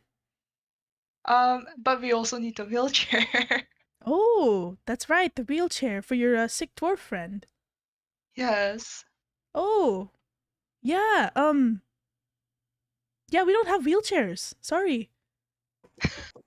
Do you have any wheelbarrows, maybe? Oh yeah, we do have wheelbarrows. Yeah. We've got a selection here. We've got brass and wood, and this one's got Let me switch the plan to wheelchair. Just checking. Out of character, but I thought we switched the plan to wheelchair. Oh, they don't have wheelchairs. They don't have wheelchair. Yikes. So you're gonna have to wheelbarrow what looks like a dead dwarf through the town. Oh, But yeah, we've got a nice selection of wheelbarrows for all your farming needs. I guess it could fit a dwarf. But you should, and then they like point out some blankets. You should buy some of these nice linens to line the thing with. You don't want him to be jostling around in the wheelbarrow, would you? Character, would I know if the wooden wheelbarrow can carry Joral? Make an intellect check. Or did the carry my tissue go? Oh boy, intellect check, huh? Is that a just pure flat out intelligence? Give me a flat intelligence roll. Yeah. No, Kevin! Yeah, you think it's fine. You think it's fine? Should be alright. How big can Joral be? Oh. mm-hmm. Yeah, so Okay. she's like parading the wheelbarrow around to you. He's like, this is our most economic model. I think this would be just right for him. You can just add some of this padding and I think you should add one of these. And she like shows you a parasol. You can hold it over him so he doesn't get hot in the sun. Isn't that nice? Maybe you should try a different store. We're not there to help him, Avani. I don't, it's okay. But I'm wondering, like, if I break it, do you do like any customer Is there service? Oh, Yeah, what's it called? a warranty? oh, Yeah, why warranty. would you? Is there a warranty? Why would you be breaking it? This should be perfectly ample to carry a dwarf, regular sized dwarf. Yes. Okay, how much? How much is it? Well, you know what? Normally the wheelbarrows cost 200 gold for premium wood like this, but you know I like you and I'll give you a discount for 150, and you can put some blankets on it as well. I'll throw those in for free. 150. Yes. Um. Silver pieces, of course. Okay, out of character. Once again, Kevin kind of like lives in Helena's Cross, which I guess is a lot of farming, right? And like because he also kind of buys his own like business and stuff. Like, would I know this is a ripoff or like a fair price? 150 silver is 15 gold pieces. You know that like generally barrels cost 2 gold pieces. So wheelbarrows anywhere between 4 to 5. This is a ripoff. Hustle town. Persuasion checks, Kevin. Come on. Persuasion Where, checks. where's Conway to Okay. counter hustle when you need her? Oh my god, if this is the only way this would work, because Sunmay is not here to re-hustle. Okay. Okay. It's true. I know. It's almost like I made a situation for the bards to do bard things. The bards do bard things. Guys, Kevin is more eloquent than I am. Unfortunately, I am not, so I'm just like having a hard time. Then okay, then I guess Kevin just kind of accuses, not so meanly, but like that does not seem like a fair market price. Is this because I'm a tourist here? Oh no, it's because you're And having like an you're gonna emergency. be like ripping me off while my friend is sick and dying? Holy, the guilt trip. Whoa. Oh. Is this an intimidation check? Oh Or my. is it persuasion? I don't think Ow, I think I this don't is think an that's intimidation persuasion. check. Brother. I think you've got to roll intimidation for this one. Oh boy. Oh. My intimidation is not that great. Uh-oh. Oh, 14? no. She kind of like winces. She's just like, that's very rude of you to say. I just, we don't get a lot of business around here, so I figured, if you're going to be making a purchase, might as well make it worth my while. Fine. You want the wheelbarrow, take it. No refunds. 3 gold. No blankets included either. That is fine. 3 gold. Isn't that... Did you say And then- yes? Hmm? Okay, you took it? Yeah, Kevin I guess takes it. He like And hands you the barrels it back. wheelbarrow, and then she's like, Yeah. "Nice doing business with you." And then Nice she doing business as well, I suppose. she like kind of waves you out, and you can wheel the barrow back to Hako and Navani. We can go back to Oberon now. Oh, poor Oberon has been through the ringer. Like, Oh wait, Oh. sorry. Before I do, can Mhm. I ask her for a receipt? Oh my. She did say The no shopkeeper? refunds, but she does give you a receipt. Yeah. Okay, because I want the receipt to bill. Jorl. You want to build Charles' mom? Oh my god! Oh my god. Oh my god. Holy. Yeah, she gives you the receipt. Okay. Put that in your Okay. inventory. SMH. Oh, that's so. Why are we like this? Why are we like this? Oh God. my A god. man lives in Helena's Cross for how many years, and you learn to keep track of your money. I guess. My Yes, that is God. true. We Alright. do have bed rules for petting. Excellent point. But yeah, Okay, back you're at the till. ticketing. Finally at the ticketing window. There's a couple people in front of you. As Huh. the teller like finishes up their transaction and they move further into the concourse. Uh-huh. As your turn rolls up, they like look to you and they say, "Oh, give me a moment, please, if you would." And then they turn behind them and they press a couple of uh look to be like levers behind Uh-huh. them, and the big board that is behind their kiosk where they're selling tickets that Mhm. says like the next train departing. It says it's departing in like 10 minutes or so.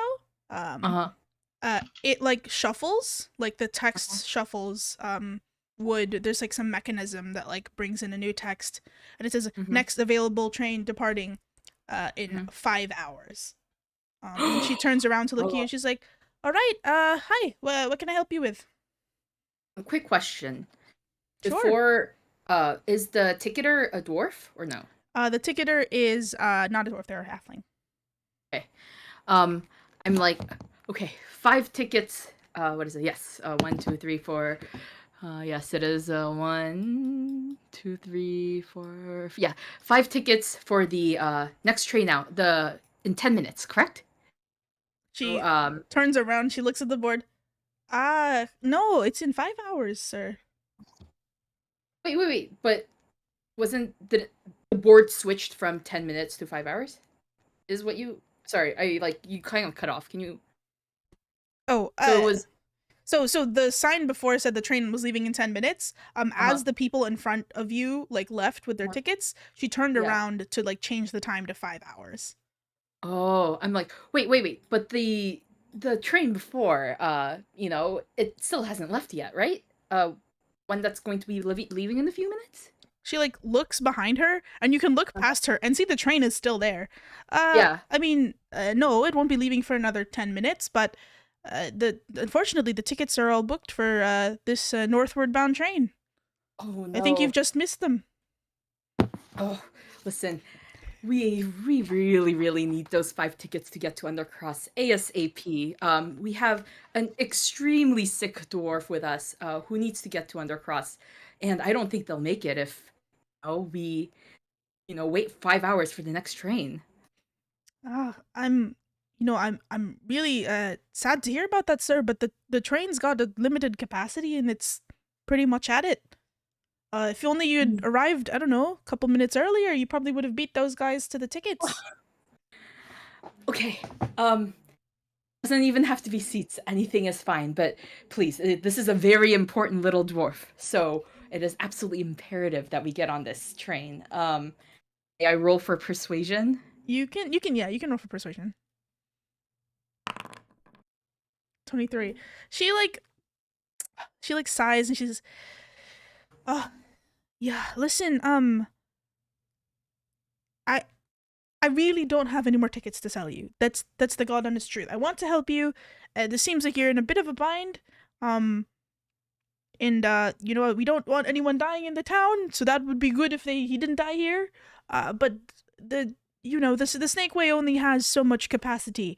Oh, what about the, I don't know, the luggage compartment? Possibly?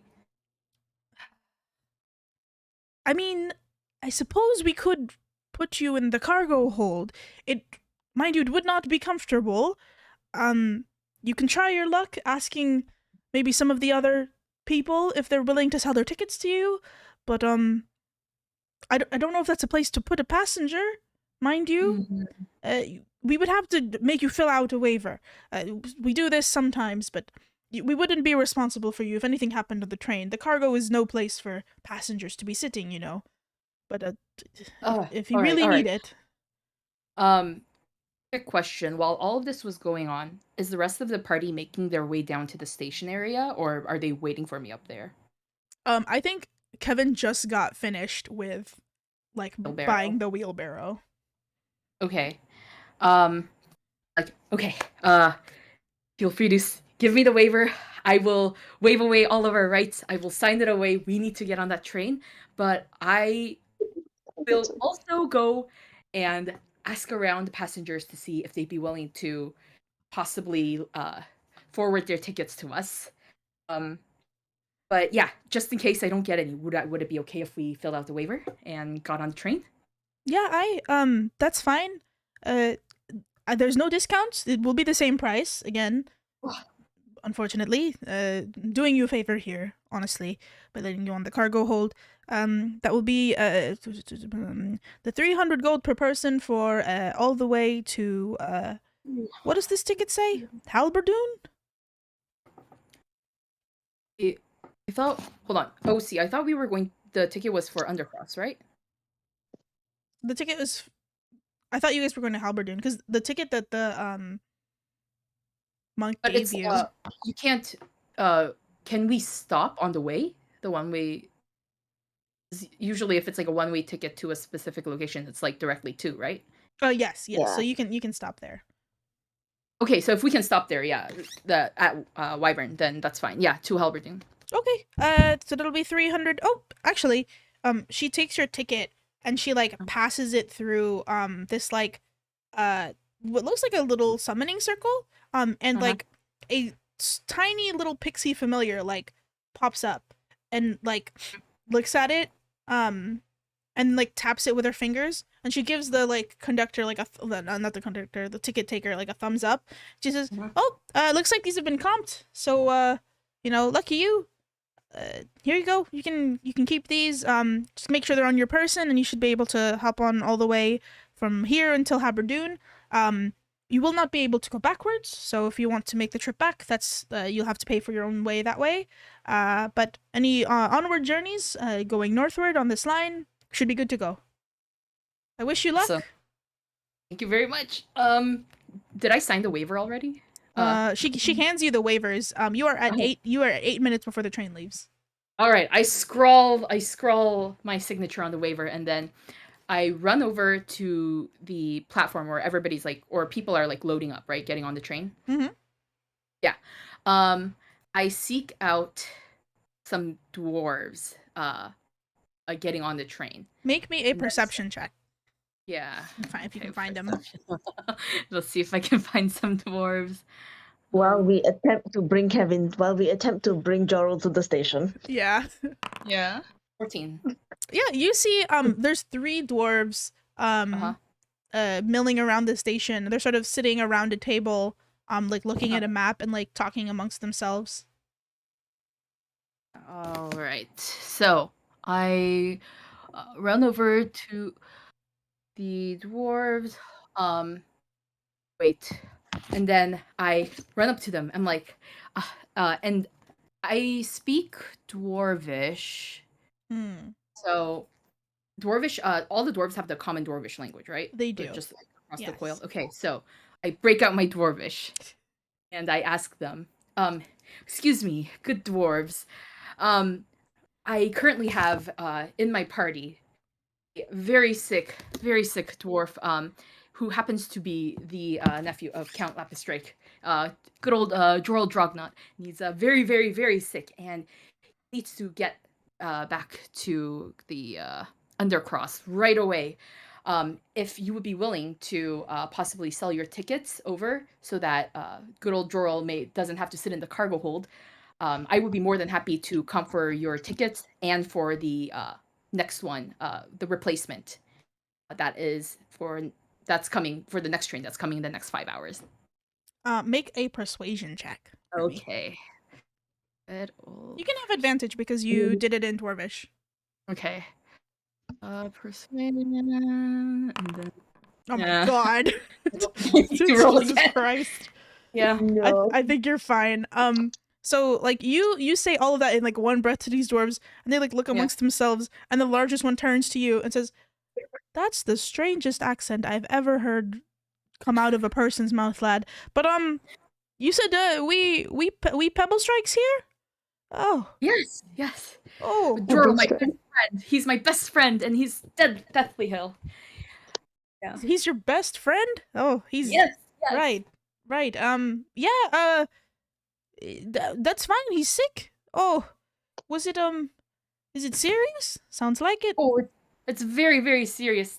I don't think he'll pull through if he has to wait 5 hours for the next train. Oh, yeah, of course. We'll be happy to well, we can wait, boys. We've got really nowhere to be. Just needed to head home for dinner for the missus, but she'll understand. And then the other two like nod. They look to be like almost like identical to the larger one, but they're just slightly smaller, and they look much younger. And it's like, I mean, the boys were just in town for, oh, what was it? Some sort of sermon from that guy over in the square, and it was meant to be, I don't know, some nice. And he's starting to ramble like us nice religions. He's doing some very, very nice candle, religion. Praise be to all of the Arcana. Yes, But, yes. Yes. But yes. Oh, thank you so much. Yes. The rest of my fellow friends are heading over with poor old Jorl right now. Hi, well, and he looks up and he's like, oh, and points at the like station clock, and he's like, oh, you might want to hurry up. Looks like the train's leaving in about 5 minutes. They're gonna start boarding soon. And as soon as he says that, you hear the like shrill whistle of like the conductor like hopping out of the train. It's just like, we are boarding, all aboard, passengers line up for your carriages. Okay. Dwarves hand over their tickets, right? Yeah, they give you their tickets. Oh, awesome. Cool. And then much were their tickets? 300 each? Or no, it's closer, so it wouldn't be 300. Yeah. It's it is, I believe, 30. 30? Mhm. Each? 30 each. Okay, so I give them 90 gold in return for their tickets, to buy the next round of tickets, and I thank them, and I am off to go and get everybody's asses to these goddamn trains. Okay, let's go back to the rest of you guys. Kevin has bought the wheelbarrow over. You guys putting Jorl in the barrel? Yeah. Yeah, I guess so. Yeah. We'll No put him on a hesitation. bedroll. Put him on a bedroll and in the barrel. Yeah. Or I okay. guess the bedroll can just go in first, and then the barrel or Jorl. Yeah. Yeah. Give me a dexterity check. Oh God. Can I I'm help assisting. also? You can help. Sure, you can help. I'm gonna give a guidance here. And a bardic, actually. Wait, who is rolling? Who's rolling? Avani! Who's Oh, you rolling? are, because you're carrying him, I guess. Yeah. Okay. Listen, I you think don't have highest want dex. Hako -1 dex to roll Oh my God. Okay, acrobatics. Okay. what are the bonuses again? D4D8. Okay, you have advantage, D4. I think, from helping, and then also, guidance and Advantage bardic D4 inspiration. D8. D4D8. Okay, so first let me roll again. See, okay, I got the exact same roll twice, so okay, it doesn't matter. Then a D4 and a D8, right? Yeah. Where is the D8? D4, yes. Okay. The D4 is a 1 and the D8 is a 1. The total is 16. Oh my God. Okay. Avani, you like move like to like basically like scrape Jorl into the barrel that not barrel into the wheelbarrow that's thankfully lined with like comfortable bedroll. His head sort of like bounces off of like one of the handles, and like it sort of like shakes against the like two, like it bounces off and like hits the other one. It was kind of loud. It made a thunk noise. And then as you deposit him into the wheelbarrow, it like creaks really ominously, like Oh for a no. moment. But then nothing happens, and he's in the wheelbarrow. In the distance, you can like see the wings of Oberon the Aasimar like I'm fully flying back. open. I'm He is sprinting, sort of jumping over people in the square, and there's a commotion being caused. They're like, "Hey, watch it! What's that lad doing? Is he flying?" I am flying. Get You back s- without distractions. You see him flying over the houses and the people, trying to get to you. All right. Okay, we head towards him, I guess. I'm all out of breath, but I tell everybody, train leaving These are like in your- like 2 minutes. We need to get there now. All right. You guys Okay. make your deranged run. I'm gonna need I think how many feet is this? Yeah. So you're dashing, so 30, and then third down the stairs. This is deranged, and then guys. 30. So deranged. 1, 2, 3, and then 34, and 25, and then 6 to get on the train. So I'm gonna need 3. I don't know. I guess it's dexterity because that's speed. 3 dexterity rolls to see if you can like navigate pushing Jorl in the wheelbarrow and running through this very crowded, busy town Thanks, square. Dexterity. Before Oh we my do this, God. can I also like can Kevin also suggest because Oberon probably can fly and it's probably fastest. Uh-huh. Yeah. Tells him like, okay, what if you run ahead of us and just like hold the train? Well, all right. I'll do my best. Delay them. Yeah, Can I use just like tell acrobatics? them. Yeah, I'll tell them that we have a very important passenger who is very deathly ill. Yeah, and he can die if he doesn't get on this train, and it'll be on their heads or something. What the fuck? Oh my god. Oberon, who is like extremely tired, does a shaky little salute and is like, "I'll do my best." All right. What would And I gives have to like also Oberon a bardic before he leaves. more inspiration? For inspiration. All right. So damage. All right. I guess I'm gonna run ahead. So, what should I roll, Monica? I want you cuz you're flying. So you should have an easier time. You can probably get there in your flight. What's your flight speed? Is it 40? 60? I can't. Where can I find? I've been looking through all of my apps. I can't find it. What kind of ASMR are you? You're the protector. Protection, yeah. Yeah. Pretty sure it's 30 feet. 30 feet. Okay, so I would say because you're flying and you're flying over the obstacles, just roll me one dexterity check to like fucking book it in. The saving throw or acrobatics? Dexterity saving throw. Okay. Safe? It's straight down. So you are like booking it, and I think you are not used to like exerting yourself this much.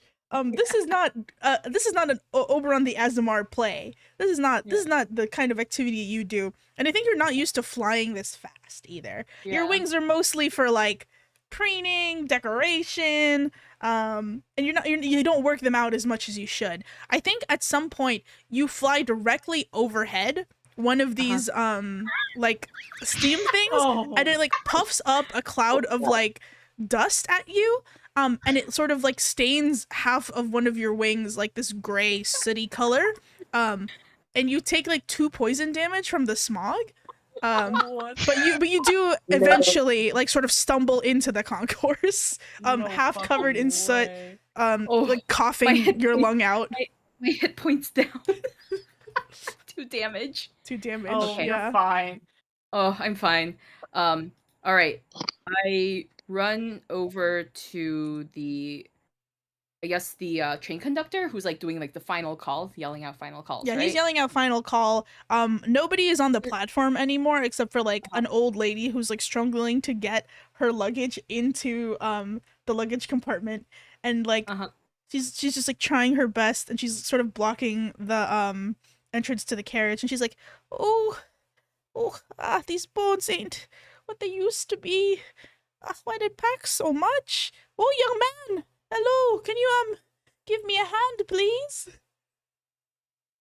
Quick question: where is the train conductor? Uh, In the relation to all of this. The door is here, and she's here, and the train conductor is at the front. Wait, can you repeat that one more time? I was in the wrong tab. No problem. So she's here, like halfway down the, like close to the bottom of the train, and then the train conductor's at the front. Okay. I'm like, I look over to old lady. I put on my best like old lady flattering like vibes and go, oh, and it's like, oh, young miss, please put down your luggage, and I will be down to help you shortly. Right after I talk to the train conductor. Please don't exert yourself. Oh, that's very kind of you. My name is Amelia. Very, very nice to. Oh, if you could just reach here and grab, and she's talking to you, and as she's saying like, oh, if you could just reach here and just push it up, you hear the whistle of like, the train conductor says, we will be boarding and leaving in 3 minutes. This is the final call for the northbound train. 3 minutes.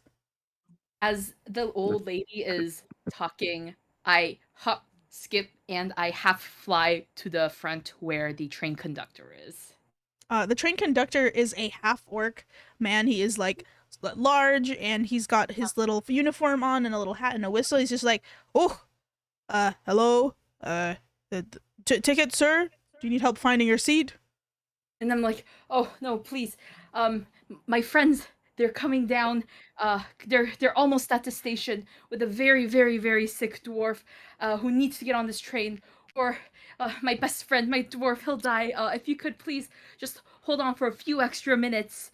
I very, very appreciated. I can't be doing that. The Snake Way runs on Snake Way time, and no one else's, unfortunately. There's another train coming in 5 if you miss this one. Oh should no, be making my best friend will most definitely have perished by then. Please, let me see, hold on. I ask, are you a regular over at the, I'm sorry, are you a regular, in the Undercross or the Wyvern upon Stone area? Oh yes, my wife's from there. She loves their little boat tour. She actually runs the weekend tour, and she has a great time doing so. Yes, well, we both love transportation vehicles. She of the water and I of the rail.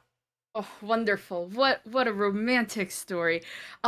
My best friend, who is actually currently near death's door, is the nephew to the Lapis Strike, Count Lapis Strike, very influential in the area. I'm sure if you could hang on just a few minutes longer, the entire family would be extremely, extremely grateful, and possibly, give a little boost to your lovely wife's waterways tours, which I'm sure is lovely, and I would love to go on one of those little boat tours myself. Make a persuasion check. Okay. Persuasion. 24. Okay. Damn. He like nods, and he's like, oh, okay. I do have a soft spot for the Lapis Strikes. They are, one of the nicer nobles, and they do like to frequent my wife's place of business quite a bit, so I can do a little bit of a check and make sure I check everybody's tickets beforehand. That should get you a little bit of time, but we are on a tight schedule here. The train stops for no one, so you better get your friends over here quickly. Do you hear? Understandable. Yes, of course. What is your lovely wife's name so I can pass it on to the Lapis Strikes? Oh, my wife, Lenora Greenbane. She runs the Undercross Wet and Wild tour. Only past 11 p.m. on the weekends, but it's one of those, Oh, most fun. I will be sure to pass it on with my great recommendation. Thank you so much. Aye, no problem. But they must get here within the... Oh, it looks like it's about 4 minutes now. It'll take me just a minute to do the tickets. And he hops into the train, and then all of the doors close but the one he hops into, as people have boarded the train. And the Oh my old lady God. is standing outside. She's like, "Oh, the door closed. Ah." Oh no! Oberon flies back and is like, yes, please. I'll help you get on the train. So, and I start escorting the old lady and carrying her luggage to the open door where the conductor had gone through. Yeah. So you start escorting her. Whoever's doing the rolls on pushing the wheelbarrow, go ahead and start doing them with whatever modifiers you have. Let's go, Vonnie. You can have a +5 because Oberon managed to delay the train. Okay. So I'm rolling straight dex 3 times, right? 3 times, yeah. And then you have what? I think you have An extra assist. +5. You have extra +5, and I think they're helping, so you can have advantage on all of the rolls. Okay. You need to roll a 12 or higher on each one. Okay. Do you still have the inspiration from last time? Oh wait, Huh? let me. Okay, there you go. Yeah. There it is. Yeah. I No. No, I mean I'm just I'm rolling. I switched to advantage because I was just like, why does this not come up? Hold on. Hako Okay. slap and guidance for every check. Okay, first one's fine. You're you Slap, fly slap. past. You basically are like running past these guys who are talking about their cult, and you make it to like here. Okay, so this is the next advantage check. Mm-hmm. That would be. Oh, no problem. Wait, that did not happen. Okay, let's Okay, just try roll again. again. 14. Okay, yeah. So 14. Yeah, you make it. You just like I think you knock one of the dwarves over who's doing the chess set. And they're like, "Hey, watch where you're going." Last one. Sorry. I'll just roll twice. Never mind. But Okay. 21. Yeah, you guys. 21. You basically like as they finished putting the vegetables like back in the cart, you push your way through this little alleyway, knocking over the cart, and all the vegetables fall to the floor again. And then you hear the like man fall to his knees and go, "My vegetables!" as you go run into the concourse. Deserved. Oops. But yeah, you guys make it into the train on time. You see Oberon helping this old lady up into the carriage. And I'm assuming like you hop onto the train. The doors just managing to like clip like the back of like Hako's like clothes, like almost like clipping their shirt. As the doors like close behind you and the train starts to move. It goes down underneath the town a little bit before emerging up in the farmland outside, and you are on your way to Wyvern upon Stone. Just right now, I need to distribute tickets. Mm-hmm. So I give the 3 tickets, one for Joral and then one for Avani and Hako to like actually see it in like normal seats. And me, I turn to Kevin. I'm like, Kevin, my name. Looks like you and I will have a fun time with all of the luggage. The cargo hold. The cargo hold? Cargo? What? Because Avani and Haku can actually carry Joral as needed. You and I are the weakest ones, so we must Oh go. my. Into the cargo hold we must go. Banished. Yeah. Okay. I hope it's at least spacious.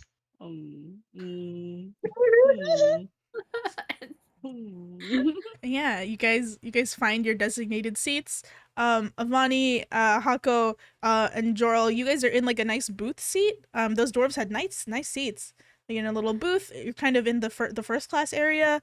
I don't think Oberon knew it at the time, but like calling the like son of not the son, the like nephew of Count Lapis-Strike, Pebble Strike is a very familiar term. So those dwarves were nobles. So they had nice seats. Now you guys are sitting in them. And Joral's like sleeping away like a baby. In his the wheelbarrow's wrecked now, by the way. Like the wheel has like fallen off the back. I think you just got there by sheer will on the front wheel only. So Oh my god, just like Crowley's car. just like Crowley's car. Just like Crowley's car. But yeah, he's sleeping on the bench. Oh, sorry. Wait, what's that? What'd you say, Yumi? No, I said yeah, that Yeah, car. that's it. That's Yeah, what it looked that like car. by the time you got in there. But yeah, he's like sleeping on the bench. They're serving you guys the complimentary champagne as you embark on your journey out of Craig Basin. You're given little petit fours and a charcuterie board to sort of whet your appetite as the train makes its short 3-hour journey to Wyvern upon Stone. Kevin and Oberon, you do kind of like a walk of shame through every single like class of car as you make your way to the very back where the cargo hold is. You pass by first class where you drop off the rest of your party and Jorl.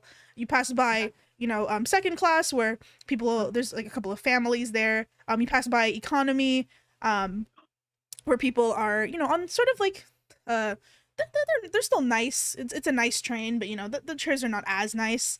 The bedding is not as nice. And you make your way all the way back to the cargo. You show your tickets to the assistant that is standing in front of the cargo hold, and it's just like, right. I told her we should stop selling those, but yeah, make your way in. There should be I'll pull out the cot and the stool for you. Try not to touch anything. We'll know if you do. The place is monitored. Yeah, if you need water, there's a little spot over here where we have it magicked in.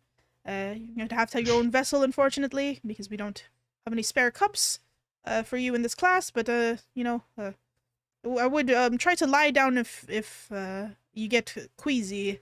The train and the cargo hold doesn't have as much padding, and then he lets you in. Wait, and then I turn to Kevin, and I'm like, Kevin Sambinim, I know this is a dink little cargo hold, but I have a plan. I have a plan. Is there like just two of us in the cargo hold? Yeah, there's no one else in the cargo hold. Yeah, it's just Okay. Okay. And then I'm like, wait, no, go ahead. I was gonna say, yeah, you can finish, and then we'll end for today. Okay, so yeah, and then so I tell Kevin of my plan to get us out of the cargo hold, which is we will use our bardic, gift of music to start, playing, something wonderful. We start working with the, all of the, the assistant who's, in front of the cargo hold door to get us out, and then we start playing our way, charming everybody all the way up to first class. Okay. And that's my brilliant plan to Kevin. Kevin died. Train ride you said is 3 hours, right? It's 3 hours, yeah. 3 hours. But Oberon basically sold your 2 tickets that take you all the way to Halberdoon. So you will be in the cargo hold again once you go back on the train, in Wyvern upon Stone, trying to get up north. If you take the train again. Yes, and I bring this up, and I'm like, we must practice our beautiful duets to make sure that we don't end up in the cargo hold all the way up to Halberdoon. How much is the ticket to Halberdoon from Wyvern? From Wyvern, it would be 230 gold each.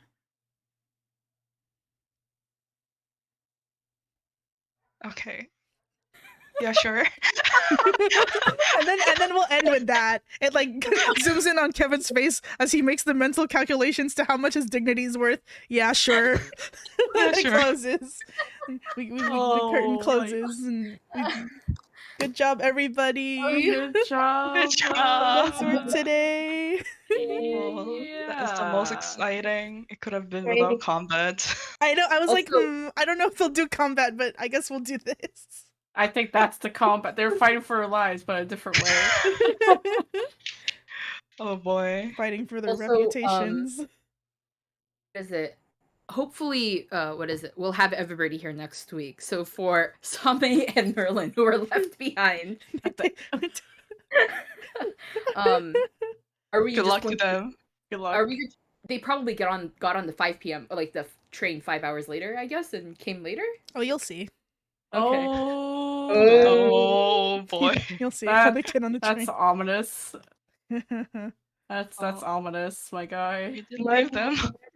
First class all along. She's rich. Yeah, that's true. Yeah. Merlin's been like, "Where the hell were you guys?"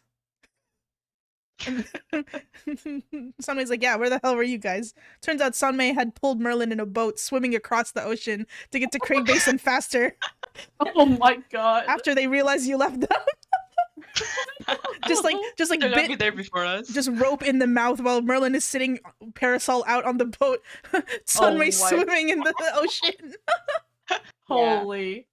Jet ski. Yeah. Oh, Also, I just want to point out that bards singing their way to the front.